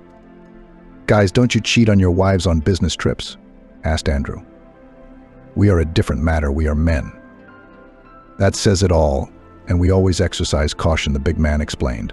After lunch, everyone went to their cars. Andrew also climbed into his sleeping bag. He kept thinking about their conversation, and was even afraid to imagine his Zoe in the arms of another man. I forcibly drove away such images from myself and even dozed off for a while. But I woke up to someone knocking on the cabin door. Andrew looked outside. A big man stood near the car and held a kitten in his hands, nailed in the parking lot. I have 2 cats and a dog at home. I have nowhere to take it. Maybe you'll take it. Don't even know. When I was a child, I had a cat. Then he left somewhere and never returned. Probably got hit by a car. Wait, I'll bring you food. I bought it on my way. Yes, you need it now. The big man went to his car and returned carrying 2 bags of food in his hands. Here you go, it's with beef. Mine love these canned goods. Is this a cat or a cat? Andrew tried to look, but the kitten held its tail tightly and scratched desperately. The girl, I called her Marquise, answered the big man. How did you manage to meet her like that? Or have you been standing here for a long time? I've been waiting 3 days for the documents to arrive from the farm. We messed something up. We went to fix it, the big man answered. It's clear. Okay, I'll take your awning. I'm going home anyway. We have our own home. There is a place. Andrew thought about home, and his heart immediately sank. He remembered the conversation between the men at dinner, and he felt cold inside. He was in a gloomy mood the entire way back. Only the Marquise consoled him. She was very calm. The cat sat and slept in the front seat or in a sleeping bag. During stops, he would take her out for cat activities to feed and water her. The Marquise ate with pleasure the food the big man gave her. Arriving home, he entered the gate, went to the front door, but stopped at the threshold. Then, pushing aside the annoying thoughts, he stepped inside. What he saw inside horrified him. Zoe was sitting on their favorite sofa, with a huge man hugging her shoulders. Zoe laid her head on his shoulder and said something affectionately to him and stroked his head. He recognized the man as a neighbor from the house across the street. The blood rushed to my head. Andrew let go of the Marquise, who jumped to the floor, and then jumped onto the sofa, on which a happy Zoe was sitting. Zoe turned around to see who had arrived and saw Andrew. "The cat is out of the house, the mice dance," Andrew said angrily. "What is this about?" Zoe asked, as if there was no one in the house except her and Andrew. "What kind of cat is this? My God, how pretty. The name of?" The neighbor took the Marquise in his arms and began scratching her behind the ear. The Marquise was tormented and basked in his arms. "Now he took my cat, you bastard." Andrew rushed at his neighbor with his fists. The neighbor dodged and laughed, which sent the already enraged Andrew into a complete frenzy. Andrew grabbed a chair and chased his neighbor. The Marquise jumped off the sofa and quickly hid under it. Zoe squealed. Victor began to cry in the next room. Suddenly, Zoe stood up and stunned Andrew with one powerful blow. He fell to the floor, not understanding anything and holding his ear. "Zoe, what are you doing?" "For what?" Andrew asked his wife in bewilderment. "This is for your colleagues." "Which colleagues? What are you talking about?" Andrew tried to get up, but Zoe didn't let him and sat down on top. "Sorry, I accidentally read your correspondence. It's just that while I was checking the weather, I received an SMS from my mistress, and then another one." "Zoe, I'll explain." Andrew didn't even try to free himself. "There is no need to explain anything. You've lost my trust. I believed you. As I thought to myself, my husband earns money abroad, and he hangs around with women there. Everything is on time. And how do you have the conscience to look me in the eye, male?" "Yes, Zoe, you are completely right. I am a male, and probably nothing can correct my essence. But you're good too. As soon as I was out the door, you immediately brought a man into the house. How should I understand this?" Zoe did not answer immediately. "Andrew, tell me how you felt when you saw a strange man hugging me." "Like what?" "Jealousy. Anger, of course, what else?" "Then how do you think I should feel when I found out that you have two mistresses who are waiting for you somewhere far away? Or will you say again that this is something else? Do you understand that you hurt me? My heart is broken. I don't know when I'll be able to trust you. By the way, the man is our neighbor, Michael. He and I agreed to act out the scene in front of you. And in my opinion, it was a success. So it's all not true." "Michael, sorry." Andrew walked up to Michael and extended his hand. Michael shook hands in response. "Nothing. Happens.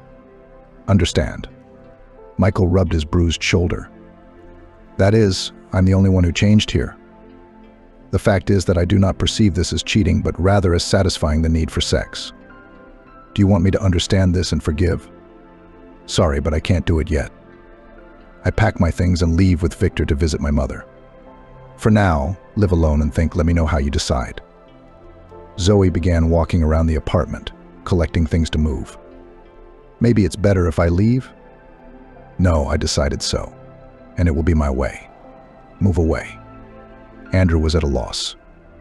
Michael left quietly. The Marquise crawled out from under the sofa and quietly made a puddle near the table. "What should I do with you now? How do you get used to the litter box?" "I don't know a thing." Andrew went for a rag and a bucket and began to wipe up the puddle. In order not to sit at home, Andrew decided to take the Marquise to the veterinarian.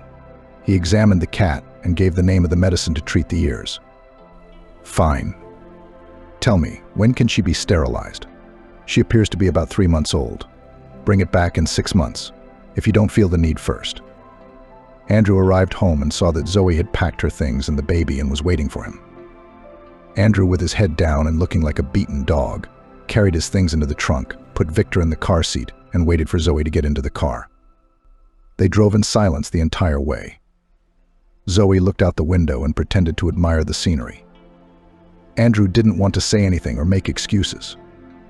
When they arrived at Anne's house, the neighbors were sitting on a bench at the entrance and fell silent in bewilderment when they saw Andrew carrying things into the apartment. And when he carried it and went down to get into the car and drive off, they began to whisper. They just got married. They're already running away, one neighbor said. How do we know? Maybe the house is being renovated, another suggested. Upon arrival at her mother's, Zoe laid out her things and settled into the room. Andrew helped unpack things and set up a crib for Victor. Zoe silently began unpacking things and putting them on the shelves. Zoe, I don't know what to say. Forgive me, please, Andrew began. Sorry. Do you think an apology will fix everything? You understand that you violated my trust and caused pain, right? Zoe answered, not looking at Andrew. I understand that I made a mistake. I didn't mean to offend you, I just didn't think. I do not know how to explain it. Andrew tried to find words, and I thought about you every day. I believed you and waited, and you lied to me, deceived me. Zoe, I don't know what to do. I love you and Victor. I regret my actions. Please give me a chance to improve. Andrew's plea sounded sincere. Chance. Do you think you can go back and forget about what happened? It is not so easy. Andrew, I need time to digest everything in order to understand what to do next, Zoe said with sadness in her voice. Over the next days, Andrew came and tried to help in the house, look after Victor and support his son. He tried to be attentive and caring. However, Zoe remained cold and distant. He understood that he had lost the most precious thing in his life because of his action. Now he had to realize his mistakes and cope with the consequences of his action. Andrew worked hard and thought a lot. He even started going to see a psychologist. He did not believe in psychologists, but several meetings completely changed his mind. He finally figured out what he really wanted for himself. A few months after Zoe left, Andrew decided to write a letter. In this letter, he expressed his deep remorse for his actions, admitted his mistakes, and asked for forgiveness. After sending the letter, Andrew waited anxiously for a response. A few days later, he received a response. In it, she expressed her gratitude for his words and efforts, and also wrote that she was ready to give him a second chance. Zoe came to visit Andrew a few days later. He waited impatiently for what she would tell him. Zoe put the kettle on, put the cake that Anne had baked, and 2 cups on the table. Sit down, we will talk and discuss our future with you. They spent long hours talking about the past, feelings, and what happened. Zoe realized that Andrew had changed internally. She still loved him, did not want to leave, but the pain from her husband's betrayal did not allow her to forget his offense. At the end of the meeting, Zoe said to Andrew, I won't forget about the past, but I'm ready to give us a chance to start over with a clean slate, but remember, it will be a job for both of you. She rose from her seat and poured some food for Marquise. Andrew realized that she gradually began to forgive him, and this made his love for life only stronger. The one who forgives a lot loves more. He remembered the words from the Bible. Together they went for things. Together they brought everything back into the house. Zoe busied herself putting things back into the closets and shelves, then went out with Victor for a walk. The weather was sunny outside. Zoe saw that neighbor Michael was digging beds on his property and decided to greet him. Michael, good afternoon. We're back. How are you doing? Everything is fine. We are returning to normal life, answered Zoe. I wish you success, said Michael and returned to his garden. A taxi pulled up to the house and Anne got out. She came out holding flat cardboard boxes. They contained pies. Andrew went out to the pie and was amazed. So, son-in-law, on your advice, I opened a pastry shop. I make pies. You were right. There is no end to the buyer. I brought you my new items. Try it. That's the news. Congratulations. Well then, come on home, we'll drink tea. He took the boxes from Anne's hands and led her into the house first. Suddenly a message came to his phone from his mistress. Andrew looked and blocked the contact. After thinking a little, he also blocked the contact of the remaining 2. We have to start everything from scratch. There is no place for old sins, he decided. At a luxurious black grand piano covered with gold patterns sat Catherine Howard, mistress of an expensive estate. Catherine had inherited most of her fortune from her parents, who loved her immensely and fulfilled her for her. Remember, Catherine, we don't last forever. One day you will have to make your own path in life, her father always admonished.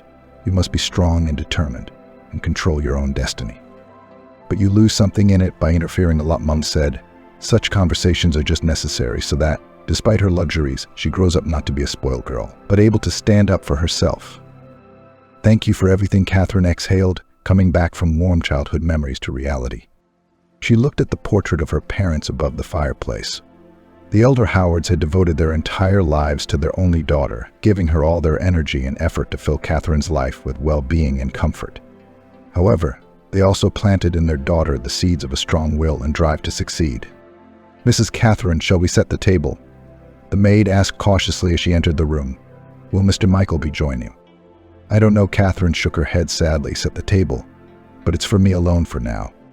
It wasn't long ago that Catherine had wed an ordinary man, not a rich man as was the custom among the people in her circle. Catherine had always appreciated simplicity, a lack of prejudice, which was what set Michael apart from the successful and wealthy men she could have chosen. Shall we sign a prenup? Suggested Catherine one day, one of the suitors, with whom she was dating before Michael appeared. It's not like we're married yet, Catherine raised an eyebrow. You do realize we don't want any problems in the future, if we suddenly decide to separate. How much you value our love, Catherine replied. I'm primarily a businessman, the suitor shrugged. They were all like that, practical, obsessed with money and rules. But Michael was different, sensitive, romantic, understanding. He already on the first date managed to make her head spin. And therefore in love to the years, Catherine chose him, a man who made her feel genuinely happy and attractive. Is Mr. Michael working late again? The maid asked, arranging the dishes on the table. Yes, working hard for our family, Catherine nodded. I envy you, finding such a good man, said the maid. I want to be happy too. Don't be sad. We will find you a husband, Catherine smiled sadly, and you'll be even happier. Catherine turned away, looking wistfully out the window. Who would have thought that happiness would prove so short-lived? Even though Michael made it look like he was working, it was clear to Catherine that he was far from ambitious and would never reach her heights. Maybe you want to start a business or do some work, Catherine asked her soulmate from time to time. I have a great job that I really like. Michael only shrugged his shoulders. But what kind of job is it? I still haven't figured out what you do for a living. I'm Luck's favorite. The rest of the details would be too boring, Michael guffawed as always. Catherine was angry, but always reminded herself that she had chosen this man precisely because he didn't seem like an asset-crazed snob. Yes, Michael seemed devoid of ambition, but they often spent time together, immersed in inspiring conversations about life, their dreams and plans. Despite his shortcomings, he was very romantic, attentive, always ready to support and protect his beloved. And before, it seemed that this was quite enough. Suddenly, the front door slammed, making the lady of the house and the maid flinch. I'll go get a second set of cutlery, the maid smiled. Of course, thank you, Catherine nodded. She herself got up from behind the piano and went to greet her lover. Yes, I am in the process. Soon this case will be solved, Michael nervously answered someone into the receiver of the phone. Catherine even froze around the corner, remaining invisible to him. It wasn't that she liked to eavesdrop. It was just that the conversation was clearly disturbing. It's not easy to get that much money right away. Yes, I realize that. But she's going to ask questions, Michael continued to say. As if sensing someone else's presence, he looked round furtively and lowered his voice. I'll get it. Just give me some time. What could have happened? Catherine thought, putting a hand to her chest. Hearing the conversation, she suddenly felt a wave of sadness and frustration. Her heart raced, spreading a bad feeling through her body. She tried to calm herself down. After all, it's still my Michael. But shaking off the unpleasant suspicion wasn't so easy. The outdoor coffee shop sat right on the corner of a large shopping center building, a blooming green web wrapped around its walls, separating customers from the hustle and bustle of the street. Veronica, I'm so nervous, Catherine said, rubbing the napkin on the table with her fingers. Michael's been kind of distant lately, always with his phone going off somewhere, calling, texting someone. He doesn't answer my questions. I can't figure out what's going on. Has there been any other weirdness, Veronica? Catherine's longtime friend asked. Started coming back late. Drunk, says the negotiations at work are tough, has to stay out late. But I'm not stupid. I smelled someone else's perfume on his shirt once. I'm in business myself, Veronica, and I know what negotiations are like. Veronica looked sadly at her friend, then gently took her hand. You know, men are a mystery. Sometimes they do strange things, and it's confusing. But maybe he got another one, Veronica muttered quietly. Catherine gave a startled sigh. Looking intently into her friend's eyes, she said, "White treason at once? I'm so scared to imagine that I might lose him." Catherine, you're a beautiful, intelligent, wealthy woman, Veronica immediately began to reassure her friend. Just talk to him frankly. If anything comes to light, believe me, it's better to end it as soon as possible. God forbid, the children will still be born. Catherine's eyes filled with tears. Even just imagining such a thing was excruciatingly painful. Her heart shuddered painfully at the memory of Michael's cold stares and irritable behavior. Lately, they had even stopped talking, which finally depressed Catherine, making her feel completely unwanted in her own home.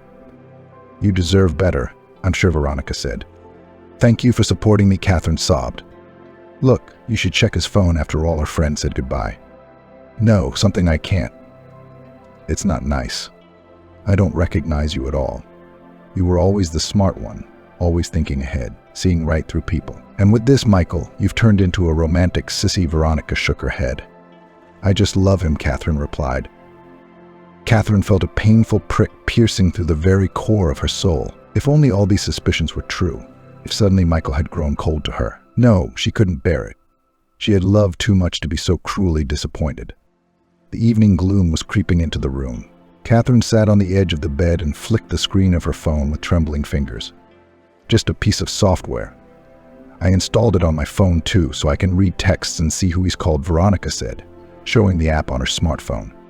Kind of makes me feel bad about the whole thing, Catherine grumbled. It's a peaceful life, though. You just discreetly download it to his phone too, and you can keep track of everything he does from it.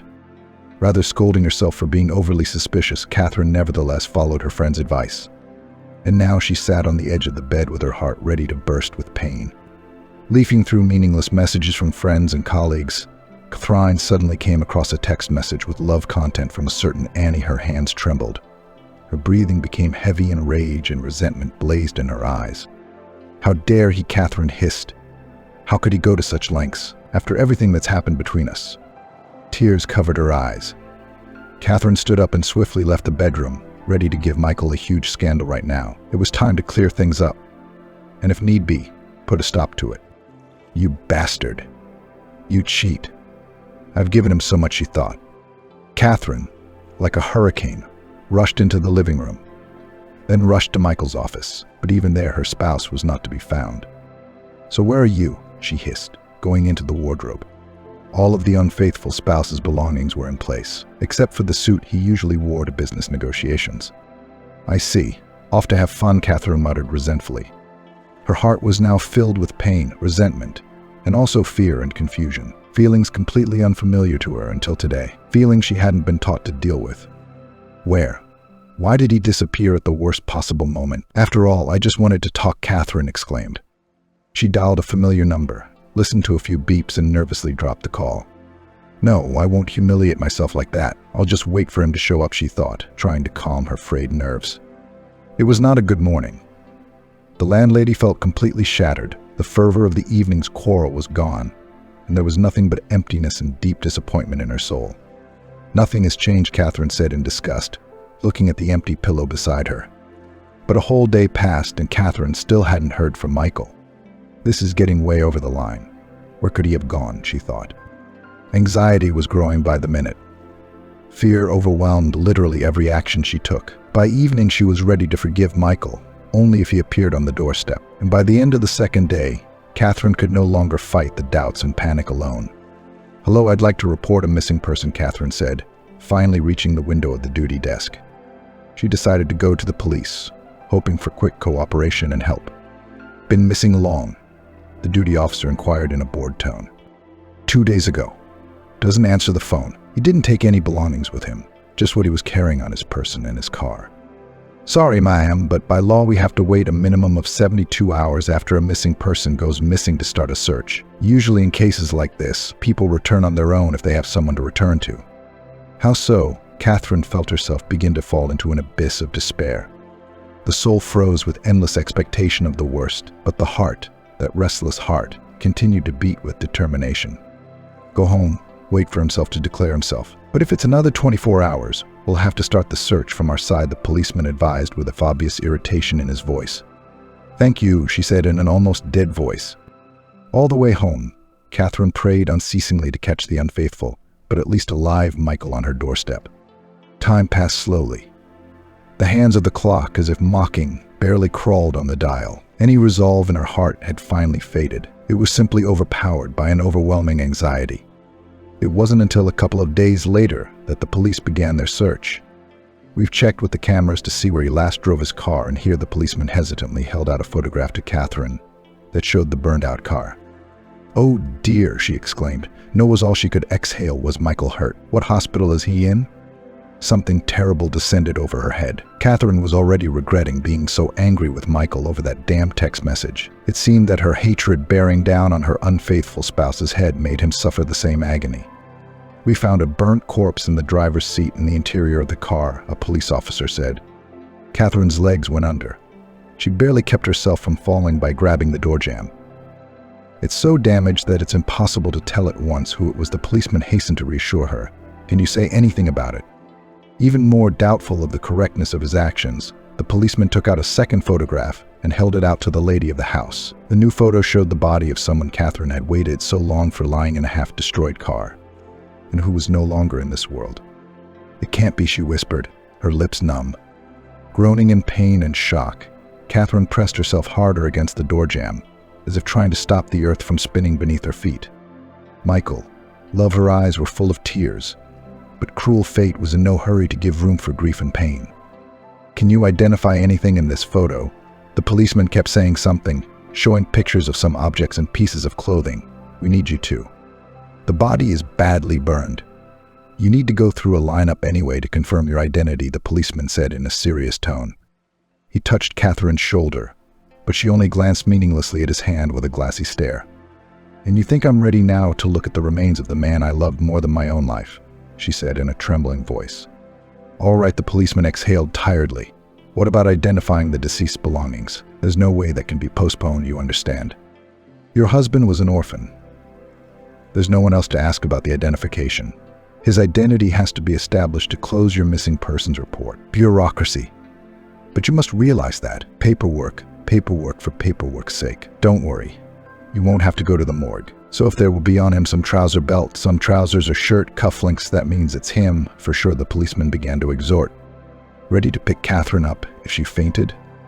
Okay, I can still do that, she said in a colorless voice. Only I need to recover at least a little. I'm completely out of shape right now. I don't even know what to do. I'm sorry to disturb you, the guest said with pity in his voice, but it will still have to be done. I understand. Just give me a couple of hours, okay? The policeman frowned disapprovingly, but seeing Catherine's condition, he didn't insist. Here's my card. There's the address of the station and my phone number. As soon as you're ready, dial it. But don't take too long. Okay. Catherine nodded absently, clutching the cardboard rectangle with cold fingers. She felt nothing but emptiness in her head. Her heart seemed to stop beating, and a black, gaping emptiness settled in her soul. It was as if the one important thing that gave her emotion had been ripped out, leaving only an icy numbness. Catherine sat behind the wheel of her car, still shaken by the terrible news of Michael's death. Her heart was overwhelmed with grief, pain, and an unfathomable emptiness. God, well, why did things have to turn out this way? Catherine felt ill at ease. Her hands were shaking on the steering wheel and tears were involuntarily running down her cheeks. What the hell was that? The motorway was almost empty, but in the distance Catherine noticed a little girl standing on the side of the road in an old coat and waving. Catherine's broken heart could not leave her indifferent to the child. The little girl is all alone. What is she doing here? Catherine pulled over to the side of the road, got out of the car and approached the girl. Honey, what are you doing here? It's very unsafe to be standing in the road in a snowstorm like this. Is there nowhere for you to take shelter? Catherine asked anxiously. The little girl with the pale face and burning eyes looked at her with sorrow and some panic. Auntie, I need to get to town right away. My mom has a high fever, and we don't have a pharmacy in our village, and we don't know what to do. Mummy is very ill, the crumb whispered, hiding her shivering fingers in her sleeves. Did you go to town alone? all alone. No one else. The girl sniffed her nose. What's your name? Hi. Jennifer. What's yours? And I'm Catherine. Yes, you're freezing completely. Hearing the girl's story, Catherine felt her heart clench with compassion and helplessness. Alone on the snow-covered motorway, Jennifer was in desperate need of help, but no one was in a hurry to lend her a hand. Come on, honey, get in the car. You need to warm up, Catherine said, trying to squeeze out a smile. Jennifer took a timid step forward, but then stopped. It was as if she was wary of the stranger, but also desperately wanted to trust her, to have someone adult to solve her problems. Don't be afraid, I'll take you into town, Catherine said, peering out at the increasing snowstorm. Only we need to hurry. The girl smiled gratefully and quickly climbed into the parlor. Catherine felt the child's hand trembling in her palm, which spurred her into action even more. The engine grunted relentlessly. They pulled out into the desolate, snow-covered expanse, an icy wind whipping through. There was silence in the cabin. The little girl rubbed her frozen palms against each other fearfully. Catherine tried to think of what to do with the unfortunate girl. What's your mum's name? Catherine broke the silence. Vivian. She's a very nice person. I love her, and I'm afraid because she's ill. I'm sure she's very good, Catherine nodded. We'll try to get to town as soon as possible. But tell me this, where's your daddy? Why didn't he walk you out? Where is Papa? I don't know. I've only seen him in pictures. What happened to him? I don't know. Mummy doesn't like to talk about him. Catherine heard more sadness in the girl's voice and decided not to develop the unpleasant topic for the little girl. We need to distract her somehow. It's getting quite depressing, Catherine thought, fearing the girl might go into shock. Jennifer, tell me about your village. How do you live there? She blinked and then quietly began to talk about her simple family, their life and how they stuck together despite adversity. Catherine listened with kindness and understanding, feeling that this meeting was no accident, that they could be a source of hope for each other. You are very brave since you decided to rush out into the night alone to help your mum, Catherine said. Jennifer replied sadly. It's just that I love her. What happened to your mum, Vivienne? Why did she get so sick? Was coming home from work. Yeah, she fell into a wormhole the other day. Wanted to take a shortcut so I wouldn't be alone for too long. That's what ended up happening. Catherine shook her head once again. She was sorry that the little girl had to go through so much at her age. Jennifer looked about 10 years old, but her eyes already gave away a lot of experience. Okay, Jennifer, let's do this, Catherine said as she pulled over to the side of the road. I'll take you to the drugstore, and then I have a nasty place to stop at, but I'm not taking you with me. You'll sit in the car while I get there. Okay. Okay, I agree, she nodded. Jennifer warmed up a bit on the road. Her cheeks had turned pink, and she didn't look so lost anymore. Catherine slowly got out of the car, leaving it in a car park just outside of town. She looked back at Jennifer and decided it was best not to take her with her. This place is too gloomy, Catherine thought. Where she was going was too frightening for more than just a young soul. Hello, anyone here? Catherine said hello. Hello. The same policeman she had already seen earlier today spoke again. I never bothered to ask your name, Catherine muttered guiltily. Albert the man nodded. Come along. This room is where all the stuff is laid out. Entering the storage room, Catherine struggled to hold back tears. That's his jacket, she whispered. Her voice trembled with emotion. I recognized that color, the texture. It was definitely Michael. Are you sure? Yes, I'm sure. I bought it myself. Catherine shook her head. She slowly lowered the jacket back onto the table and looked round at the other items. Each of them bore witness to a life, a love, a betrayal that may have been the cause of Michael's death.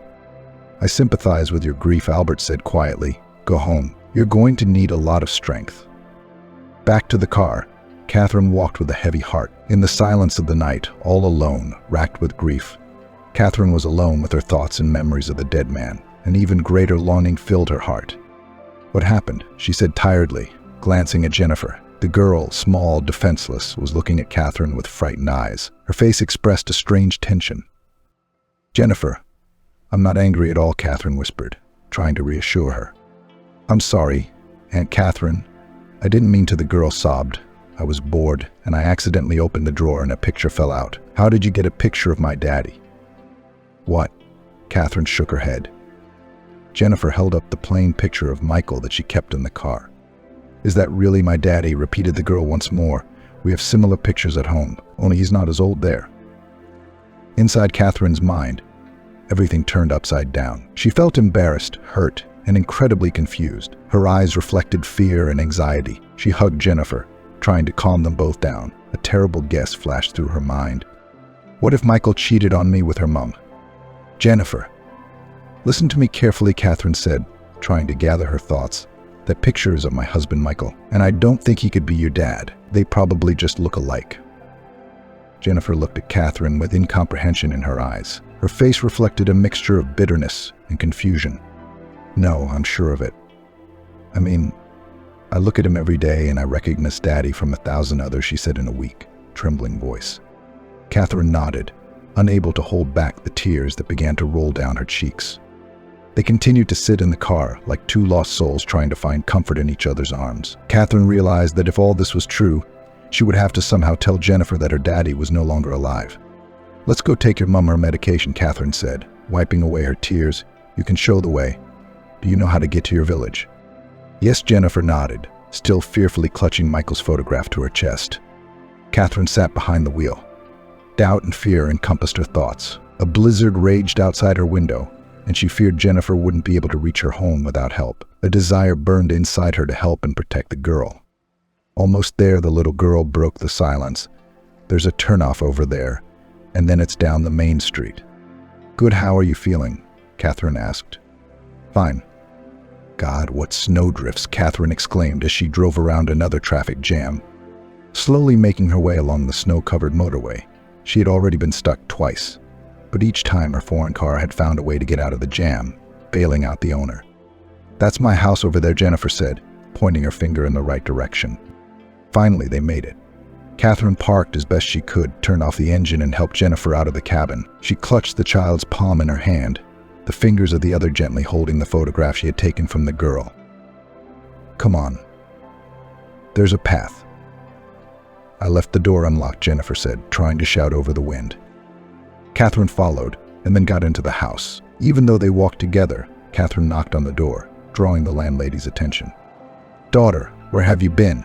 Vivienne immediately exclaimed, looking out at the knock. "We brought you some medicine for your runny nose," Jennifer answered, and handed her mother the clear bag of pills they had bought at the pharmacy. "What were you doing in town in a snowstorm like this?" Vivienne grabbed her heart and pressed her back against the wall. She looked sickly enough, but she was worried about her daughter. Looking at her, Catherine felt compassion. "Don't worry. Aunt Catherine looked after me," she said. "I'm sorry. I don't even know how to apologize to you for all the trouble I've caused," Vivienne said, as if she had just noticed the guest who had come with her daughter. "It was nothing. I was on my way," Catherine shrugged. "Take your pills. I hope you feel better." "Why are we standing in the doorway?" "Come on," and Vivienne called everyone into the house. Catherine followed the girl and her mum. Looking at the poor surroundings, she waited until Vivienne took her daughter to her room, took a fever pill, and only then began the main question. "Vivienne, tell me, do you have a photograph like this?" Catherine asked, holding out a photograph of Michael. Vivienne stared at the picture Jennifer had found in the glove compartment of the car and immediately frowned. "Where did you get it?" the landlady asked. "You see," Jennifer said, "it was her dad." "Yes, I know our history well. But how did you get a picture of my half-brother?" "What? Your half-brother?" "But what about Jennifer?" Vivienne exhaled tiredly and lowered herself into a chair, nodding at her guest to do the same. "You know, it's complicated. When my daughter got older, she started asking questions, and I couldn't think of anything better. He's not my husband, Jennifer thinks. I'm just saying that so she'll have some association with her father. I can't tell her that Dad left us a long time ago." Catherine felt a bitterness in her heart. She realized that Jennifer hadn't lived in a complete family, and the worst part was that the truth would traumatize the child even more. She looked at Vivienne with compassion and pity in her eyes. "I'm sorry, I didn't know." "I realize the situation is difficult," Catherine whispered. "What did you say about your brother? I thought Michael didn't have any relatives." "I'm sorry, how do you know him?" Vivienne asked. "We got married a few years ago," Catherine explained quietly. "Tell me, please. I need to know what kind of man he's." Catherine couldn't finish the sentence about Michael's death. She just didn't have the strength. Vivienne was having a hard enough time as it was. Catherine had not yet decided how to convey such tragic news. Vivienne nodded. Her eyes were full of bitterness and regret. "My half-brother Michael. We spent our childhood together, but fate separated us. Our parents got back together. But then they started drinking. Michael ended up in an orphanage. The child welfare authorities thought he'd be better off there than with his parents, but he ended up in trouble with the law. We used to see each other occasionally, but he was always asking for money and cheated." Catherine felt that with every word Vivian said. The ground was shifting more and more out from under her feet. She couldn't believe that she had been so far removed from Michael's true family history all this time. Why didn't I know about all of this? And how come it all remained hidden for so many years, Catherine thought, trying to hang on. "I've never heard anything objectionable about him," she said in a shaky voice. Vivian said with a shaky voice. Apparently, Michael was good at hiding his problems. He was a skillful swindler, cleverly disguising his real identity. We were all deceived. Catherine felt defeated. Catherine looked at Vivian, seeing the reflection of her own emotions in her eyes. Pain and disappointment encompassed them both. "What are we going to do now?" Catherine asked and exclaimed. "You'll probably go home, and I'm sorry, I'll keep lying. Not much will change in the world for a daughter.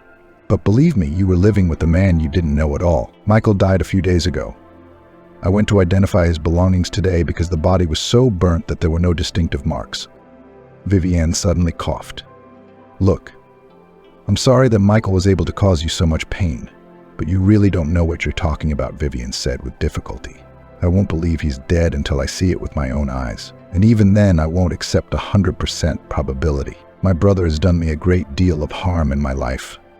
She shuddered with coughing again, clamping a tissue over her mouth. "Well, I'm sorry to bother you. I should probably go," Catherine said, embarrassed. "I'll be on my way. Sorry again, of course. And thank you," Vivian breathed out, walking out into the hallway. Catherine sighed with some relief. The difficult conversation about her dead husband was over, at least for this day.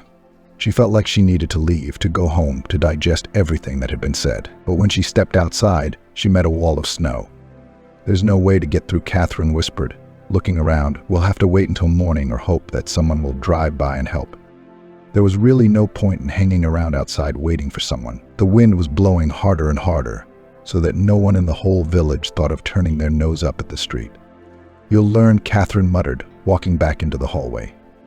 She returned to Vivian's house and found her and Jennifer in the living room. The atmosphere in the room was peaceful, as if they had created their own little island of warmth and comfort in this snowy captivity. Nothing had really changed for them with Michael's death, just a little family that continues its little life. "Catherine, you're back," Vivian said in surprise. "The road snowed in." "I can't get out," Catherine shrugged. "Can I stay here until some help arrives?" "Sure, stay as long as you need to. I'll make up a bed for you on the sofa." "No, that's okay. Can you tell me where you have a tractor around here? Can I rent one?" "You won't see anyone until morning," Vivian shook her head. Vivian said, "Stay." Catherine nodded gratefully. She realized that Vivian and Jennifer had their own difficult experiences, but despite that, they had opened their doors for her to help in her talb. At home, Catherine sat down in the chair next to them and allowed herself to relax a little. "Catherine, are you all right? Why are you sad? Is it because of the road?" Jennifer asked. "No, darling. I'm just a little tired." Inside, however, mixed emotions raged. Catherine was still worried about talking about Michael, but now there was added anxiety about her future. She felt confined, trapped in this snowy captivity, and it made her feel helpless. Jennifer climbed out of her mother's embrace, walked over to Catherine and put her hand on her knee. "So let's you and I find something to do to take our minds off of everything. Maybe play some board games or watch a film?" Catherine smiled gratefully. She realized that she needed to take her mind off her thoughts and let herself enjoy the moment. She agreed, and together they spent the evening playing. And even for a couple of hours, she stopped thinking about her collapsed life. Spending a few days visiting Vivian and Jennifer had to be done. Catherine struggled to get out of the snow, barely clearing the roads with the tractor, and headed home. "Thanks for the shelter," she said goodbye to Vivian. "It was nice to meet you. Come round again sometime. Jennifer seems to have grown fond of you." Catherine had so much to do, including organizing Michael's funeral, that her heart was pounding with tension. Every minute was precious. "Something's not right here," Catherine said, as she pulled up to the gate. As soon as she stepped out of the car, she felt something wrong. Catherine entered her house and her eyes turned to the ruined room and the open safe. The money meant for Michael's funeral had been stolen. It was as if the key had been thrown on the floor on purpose, taunting the landlady. "Who would have the key?" Catherine said in a deadened voice as she looked round the overturned office. But who could have known they were hidden here? Her heart clenched with grief and rage. She realized that all of this had happened while she had been at Vivienne and Jennifer's, but who was ruthless enough to rob her house? Emotions raged inside: fear, anger, despair. "As if I didn't have enough trouble. And now this," Catherine shouted. The lid of the hiding place had been twisted off. Only 2 people knew of its existence, one of whom was already dead. Catherine began to think feverishly about how to get out of the situation. "Okay, let's say I still have some money left," she said, pacing around the overturned office. "It should be enough for Michael's funeral." But Catherine immediately restrained herself. She couldn't afford to doubt or get upset right now. It was necessary to gather all her strength to organize the farewell ceremony. As it should be, Michael's funeral was the saddest and most mournful day of her life. Catherine didn't know who to invite to the farewell, so she just made a mailing to all the contacts in Michael's phone that she found in the car. Some of the guests did get together. "Excuse me, may I have everyone's attention?" A man's voice suddenly sounded. An unfamiliar businessman with sad eyes took Catherine under the elbow and gently took her aside. He spoke to her in a quiet but confident voice. "I know this is going to sound delusional, but your husband is alive. He borrowed a large sum of money from me and paid it back yesterday. I don't know where he got it from, but I saw him with my own eyes, alive and unharmed." The businessman's words literally pierced Catherine, making her heart sink. It can't be, she breathed out, trying to cope with shock. Michael burned up in that car. There was no way he could have survived. "Maybe there was someone else in the car," the businessman replied. "I know he was playing cards at an underground casino, and that's probably the only way Michael was able to pay back the money he borrowed from me," the businessman said with a hint. "What on earth is this?" A mixed feelings filled Catherine: surprise, hope, and anger. She couldn't believe that Michael could do this to her. He was alive, and all of his absences and mysterious trips were due to his dangerous passion for gambling. After all these years together, could he really do this to me? "I don't know how well you know your husband, but in our circles he is considered a rather unreliable subject. I have come here today to warn you of this deception." It's just as Vivienne said, Catherine thought, feeling her heart torn apart by deceit, betrayal, and grief, but she was determined. She had to find out the truth, find Michael, and make sense of all the chaos that had engulfed her life. Catherine was badly shaken by the revelations of the businessman, who later introduced himself as Bill. Now she understood. Michael's constant absences had a connection with his passion for gambling. Everything began to make sense. And now Catherine finally understood why her husband so often disappeared and returned with money. There was no business, just cards. "Strange that in the end only you, in fact a stranger, came to help me," said Catherine. "I have nothing better to do," Bill shrugged. The man with sad eyes, in addition to everything else, turned out to be a widower. At first Catherine was wary of his help, but then she realized Bill is really just lonely, and this adventure helps at least a little variety of life after the death of his wife. "So, look," Bill said, showing some papers. "I've spent days and nights constructing a logical chain of events." Bill continued to talk about his plan to catch Michael, and Catherine just listened, unable to answer anything. Her whole being was filled with an internal struggle between the desire to believe in the man she had once loved and the unwavering certainty of his guilt. Her heart was torn with grief and betrayal, but she could not allow herself to break. "Anyway, then I hired a detective, and he tracked Michael down at the flat," Bill said. What? Catherine perked up.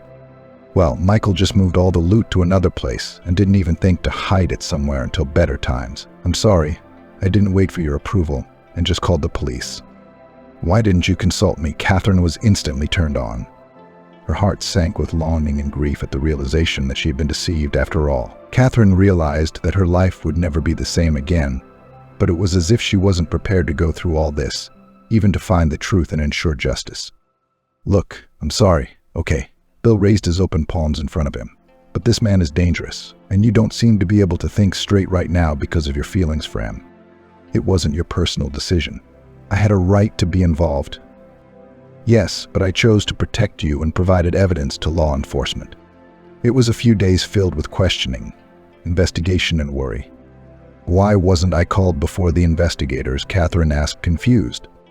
Anger began to slowly subside in her soul. She began to understand what Bill was saying, telling her that he wanted to protect her, only imagining that she would have to go through a series of interrogations and explanations. Catherine felt dizzy, weak. No, seeing Michael through the bars was beyond her. I specifically asked not to disturb you just yet. Bill shook his head. But it's over now. Yeah, he's going to be locked up for a long time under fraud, burglary, breaking and entering. It's a whole bunch of stuff.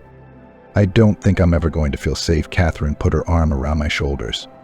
Don't worry, I'm here for you. So put protection from the bad guys in my hands. Bill winked. By the way, do you want to see him? No, Catherine exclaimed, covering her face with her palms. Good, Dan, I'll ask that the trial be held without you, only with a lawyer. Strangely, but despite Bill's promises, after Michael's trial, Catherine did not feel better. On the contrary, she felt only bitterness and sadness. I'm going to see Vivienne, Michael's half-sister. Take my mind off things for a while. I think she too has a right to know how it all ended. All right, Bill agreed. The whole story had helped them to bond. They kept in touch even after the investigation was over, and Bill kept Catherine safe. Left alone, she was pleased by such courting, and she even began to feel some sympathy. Besides, I think there's something wrong with Vivienne. I rang her the other day, and she couldn't even speak without coughing. I'm sensing it's a bad cold from the wormwood, and was there ever a wormhole? After saying goodbye to Bill, Catherine switched off the phone and turned down a familiar suburban road. Her heart pounded restlessly, making her worry for her friend. Hi, how are you doing? Catherine asked loudly as she entered the familiar hallway. Catherine, are you? Vivienne said weakly from her room. Come on in, mate. You're not well at all, Catherine said excitedly, finding her mistress lying on the bed. Jennifer's mother looked haggard, thin. It's nothing. I just didn't sleep well, Vivienne said, dropping her hand to the sheet. Even Jennifer doesn't believe you anymore, Catherine said reproachfully. Now more than ever she realized that the situation with the illness was more serious than she had expected. That's enough pretense. Let's go to the hospital, Catherine said sternly. No way. I'm not going anywhere, and don't even argue. Catherine helped her friend into the car, and 40 minutes later they were already in the emergency room of the best city clinic. Here is the patient I asked about, said Catherine, saying hello to the doctor who came out to them. Well, let's do an examination, Mr. Carl smiled. The hospital took the necessary tests, and a few hours later Catherine received the terrible news. Vivienne was found to have cancer in an advanced stage. I'm sorry, your friend delayed too long. The doctor waved his hands. But there's something that can be done, isn't there? Catherine exhaled doomedly. I'm sorry. The news hit her heart. Catherine realized with a shudder that time was now working against them. Tell me, will she be discharged? I wouldn't advise it. She'll get decent care here, painkillers and all. She'll only suffer at home, Mr. Carl nodded upwards, not finishing the sentence. Can I see her? Catherine whispered, forcing herself not to cry right now. Of course, the doctor led her, showing her to the right room. The white walls, the smell of medicine, all of it was scary. This hospital had witnessed unbearable pain many times and was already used to it. But for Catherine, this was a first. Hello, friend, she tried to smile when she saw Vivienne. They won't let me out, she made out, she asked tiredly. It's going to be all right. Yeah, I realize it won't be. Catherine pressed her palms to her face to wipe away the hot tears. It was unbearable to watch Vivienne fading, but she had to hold on for her friend's sake. Catherine, I know my days are numbered, and I can't be there for Jennifer. Don't say that. We're going to find a cure. We'll find a way to help you. You know as well as I do that it's too late for that. Vivienne smiled weakly. The disease is too advanced. I beg you to promise me one thing. What do you want? What do I have to promise? Catherine breathed out through her tears. Help me. Promise me that you won't leave Jennifer. Take care of her, Vivienne said with difficulty. You know I'll do anything to help her, Catherine said, squeezing her friend's hand. Thank you, Catherine. I know she will be safe with you. My Jennifer will be happy. I promise. I will love and care for her as if she were my own daughter. You can rest easy, Catherine said, swallowing the lump in her throat. Thank you. You know, I'm glad I'm not alone right now. Vivienne leaned back on the pillow. Her hand loosened and the instruments began to beep suspiciously. It seemed that with Vivian's departure, some part of Catherine's heart had gone too. Only the promise of taking care of Jennifer kept her strong. She had to be okay, because the girl was going through so much worse right now. It had only been a couple of months, and it felt like yesterday. Sad Catherine sighed, thinking about what they had left. "You were always wise," Bill said. She snuggled into his shoulder. A few months after Vivian's tragic death, Catherine became Jennifer's legal guardian and found a new love in Bill. They decided to start dating. "Thank you. You saved us all from Michael, and were honest enough to return most of the money you received as payment for the debt. They were stolen from you, weren't they?" Bill smiled. "Yes, and a sincere relationship with the one you love is worth more than any money. Listen, I don't know how you feel about it, but..." Catherine hesitated, not knowing how to break the news. "What is it?" Bill was immediately concerned. "No, it's nothing. It's just that I took a test, and it was positive." Catherine froze, afraid of getting a negative reaction. They had never discussed the possibility of having children of their own with Bill, and now it had happened, so unexpectedly. "We're having a baby?" Bill asked in surprise. "That's wonderful." He began to embrace his beloved, covering her face with kisses and sincerely rejoicing at the imminent arrival of an heir. Catherine exhaled happily, feeling the tension that had been hanging over her all these months recede. Catherine thought that perhaps altogether, she and Bill, Jennifer and their future baby, could start a new life, leaving behind all the terrible adventures of the past. An expensive car pulled up outside the police station where Michael was now being held to be transported to jail. The spectacular blonde Annie, Michael's mistress, got out of the driver's seat, fixed her hair, and headed for the entrance. "I'm certainly glad to see you, but why are you here?" Michael muttered, looking at his mistress. "Because I couldn't forgive that bitch Catherine for taking my lover away," Annie said sourly. "Look, I know you're capable of a lot of things, but don't make it worse." Michael shook his head. Honey, I've already planted a bomb under her peaceful life," Annie said triumphantly. "By the way, did you know that while you're resting in the bunkhouse, she's already got a new man?" "I don't care who she's got. What did you do?" "Our Catherine got knocked up by her new boyfriend. I took the opportunity to slip him an anonymous note saying, 'Billy, you're being played. The baby's not yours.'" "Do you think he'd believe it?" Michael raised an eyebrow skeptically. "I found out something about that man with the sad eyes. He looks fluffy, but he's a fire." Annie smiled smugly. "I bet there's already a fire raging in their family nest." Catherine's house was not exactly peaceful today. It had been months since she'd found out she was pregnant. Everything had been going smoothly, and it seemed as if her new life would allow her to forget the fears of the past forever. Until this morning when Bill went mad. "How could you hide it?" "I thought our relationship was based on trust," Bill shouted dismissively, glaring at Catherine. "What's the big deal? Don't pretend you don't understand." "I don't," Catherine shouted and immediately cringed, feeling her stomach tighten. "This baby was supposed to be a blessing." "And you," Bill gasped resentfully, turning away in the other direction with a look of defiant disgust on his face. "Can you explain properly what's going on?" Catherine said, feeling the pain in her lower abdomen intensify. The stress she had experienced was definitely not good for her. Bill was going off the rails, not explaining his displeasure in any way. He'd been yelling at her since this morning, and then pretending that Catherine didn't exist, only to come at her a few minutes later with another round of vague recriminations. "I hate to say it out loud," Bill said. "Then shut up, for God's sake." Catherine exhaled painfully. "Why should I be silent?" "Because I think I'm having her baby. I'm not interested in your nonsense right now. Call an ambulance," Catherine shouted, unable to hold back the pain any longer. She lowered her head, feeling tears running down her cheeks. Catherine pressed her hand to her stomach, as if trying to protect her unborn child from the storm around her, as if she wanted to hug the baby even tighter, giving her love and protection to the baby. However, Catherine's face expressed only agonizing fear and thoughts of a bleak future. The incredible tension and stress caused by the monstrous quarrel played a cruel joke on Catherine. Due to nervous tension, she ended up in hospital and struggled for days with the threat of miscarriage. She was on the verge of tears, afraid for her child and disappointed that some anonymous note had managed to cause such pain to their family. How could you believe that note?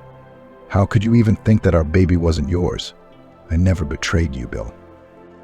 "I didn't know, Catherine. I was scared, confused. I didn't know how to react. But you believed her. You believed this evil lie that no one knew. I'm torn with pain, Bill, because of your mistrust, because of this fight, Our child is in danger, Catherine exhaled bitterly. Bill only bowed his head. Only now, when the passion subsided, he realized how foolishly he had behaved. It was never too late to realize one's mistakes. But because of his absurd behavior, they had almost lost the baby. Catherine, I'm so sorry. I was stupid. I didn't mean to do that kind of damage. I really didn't. I shouldn't have reacted that way. I should be supporting you, not making things worse, Bill said. Catherine leaned back tiredly on the pillows of her hospital bed. She could feel the irreparable damage that had already been done, felt her heart just bursting with anxiety. What if another letter came tomorrow? Would you take it out on us again? She said quietly. It's impossible. It's impossible, Catherine. Bill waved his hands hastily. While you were in the hospital, I had my people, who helped to bring Michael to the surface. Check who planted the anonymous letter. They found that several cameras had captured. I'm not interested in your detective games, Catherine closed her eyes tiredly. We have to show our daughter and son that we love them regardless of all this. We have to be strong, overcome this pain, for them and for us. Yeah, that's right. That's why I did everything I could to keep our family safe in the future, Bill said. In the end, we found out from the cameras that it was Michael's mistress, a certain Annie. She works at your company, by the way. What? Yes, but I've already informed your security team. They're going to look into why she has so much free time to go around during the workday, planting anonymity. It turns out, Catherine shook her head. I'm sorry. I promise it will never happen again. I can protect you from all the schemers, Bill promised fervently. Taking her palm in his hand, I did make a stupid mistake. I got nervous. I gave in to doubt. But I realized that without you, I'm not happy. Even if it wasn't my baby, you're my joy, my sunshine. And look, who else is here? He left the room and returned with Jennifer. Mom, Catherine, you're not going to heaven like Mummy? Are you? The little girl asked. Of course not. On the contrary, soon I will come back to you with a brother or sister. Catherine smiled happily, hugging her daughter.